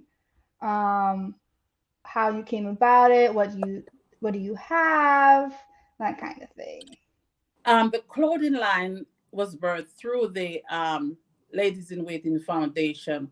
When I went to Africa, when I went to Africa, those fabrics are just beautiful, breathtaking.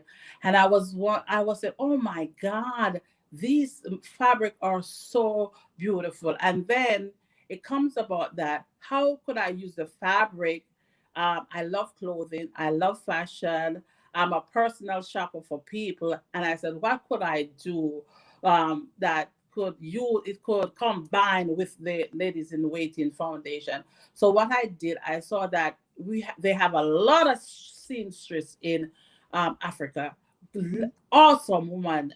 They can sew so beautifully, and their craft is there. They're sitting on their craft and for income to come in. So what I thought I could do, if I could um, create income for the ladies, I could ask them, I could design the clothing, buy the fabric, let them sew it, they are getting an income to provide for their family, and at the same time I could be selling the clothes. So that's how it comes about. When I go to Africa every 2 years, I'll bring my sketches, and I'll give it to the woman. They'll sew, they'll get money, get income coming in, and then I will bring back the clothing here in America. And then I have a website that people can order from, or in Facebook Messenger, whatever. So it is working both ways. I'm creating entrepreneurs in Africa, women that can build build up their self-esteem and do things for themselves. That is great. What countries in Africa do you go to? I've gone to just Ghana, Africa, and my sister and I, she has a foundation to Ladies Empowerment Foundation, and we combine together every 2 years, and we go to Africa. We adopted a school in Africa where we provide school uniforms for the kids. One thing,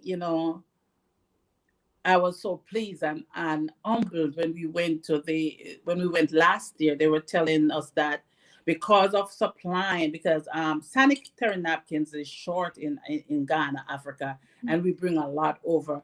And they were telling us that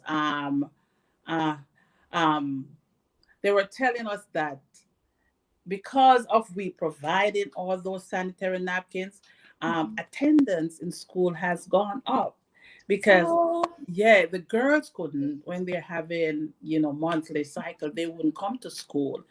And I heard once that they use some sort of a leaf for their monthly cycle, and I'm like, oh my God. So what we did, that's our main focus of getting the sanitary napkins for the girls in Africa.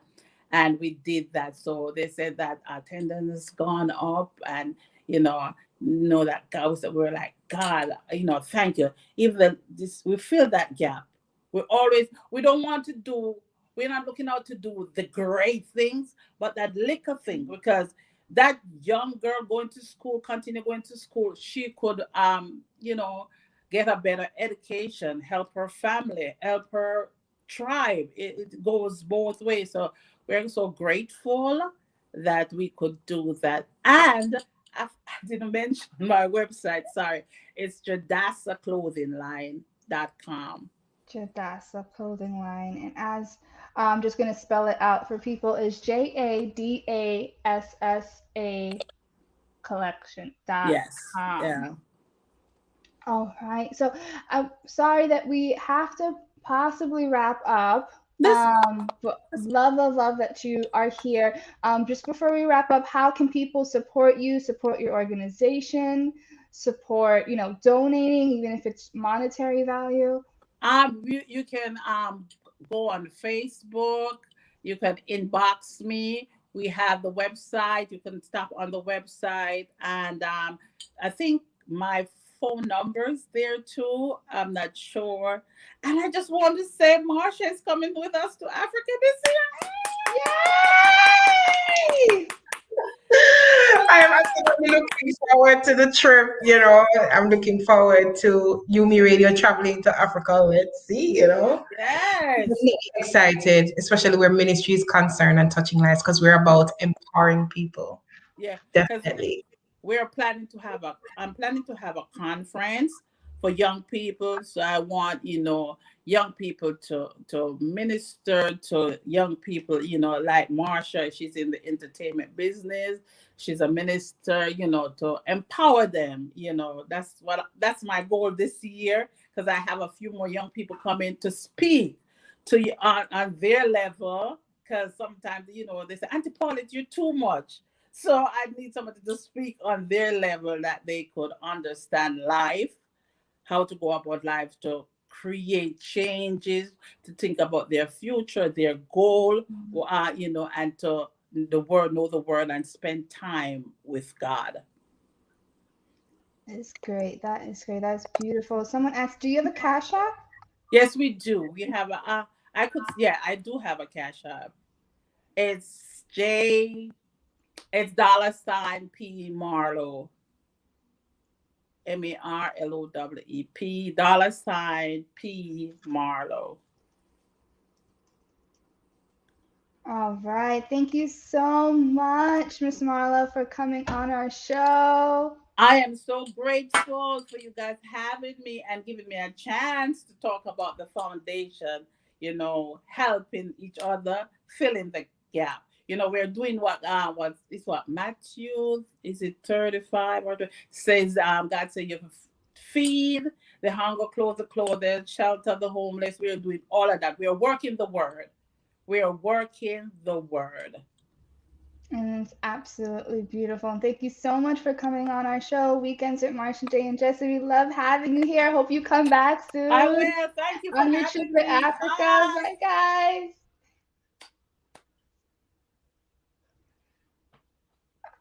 Marsha, she is amazing, right? I love her. Girl, I can't hear you. You muted. Thank you. Yeah, Jesse, she is amazing. And with that, we know that it is definitely time to wrap up. We have some outstanding things, but I think we'll get to do it another time. But now we are out of time. And so we really do want to thank each and every person who has stuck and stay with us for the entire time. And we want to say thank you to the production team as well for supporting us every single week, doing what it is that we do. And so we invite you to join us next week, same time, same place on this platform for Weekends with Marsha J and Jesse. Take care, guys. See you next week. And God bless you. Have a wonderful day.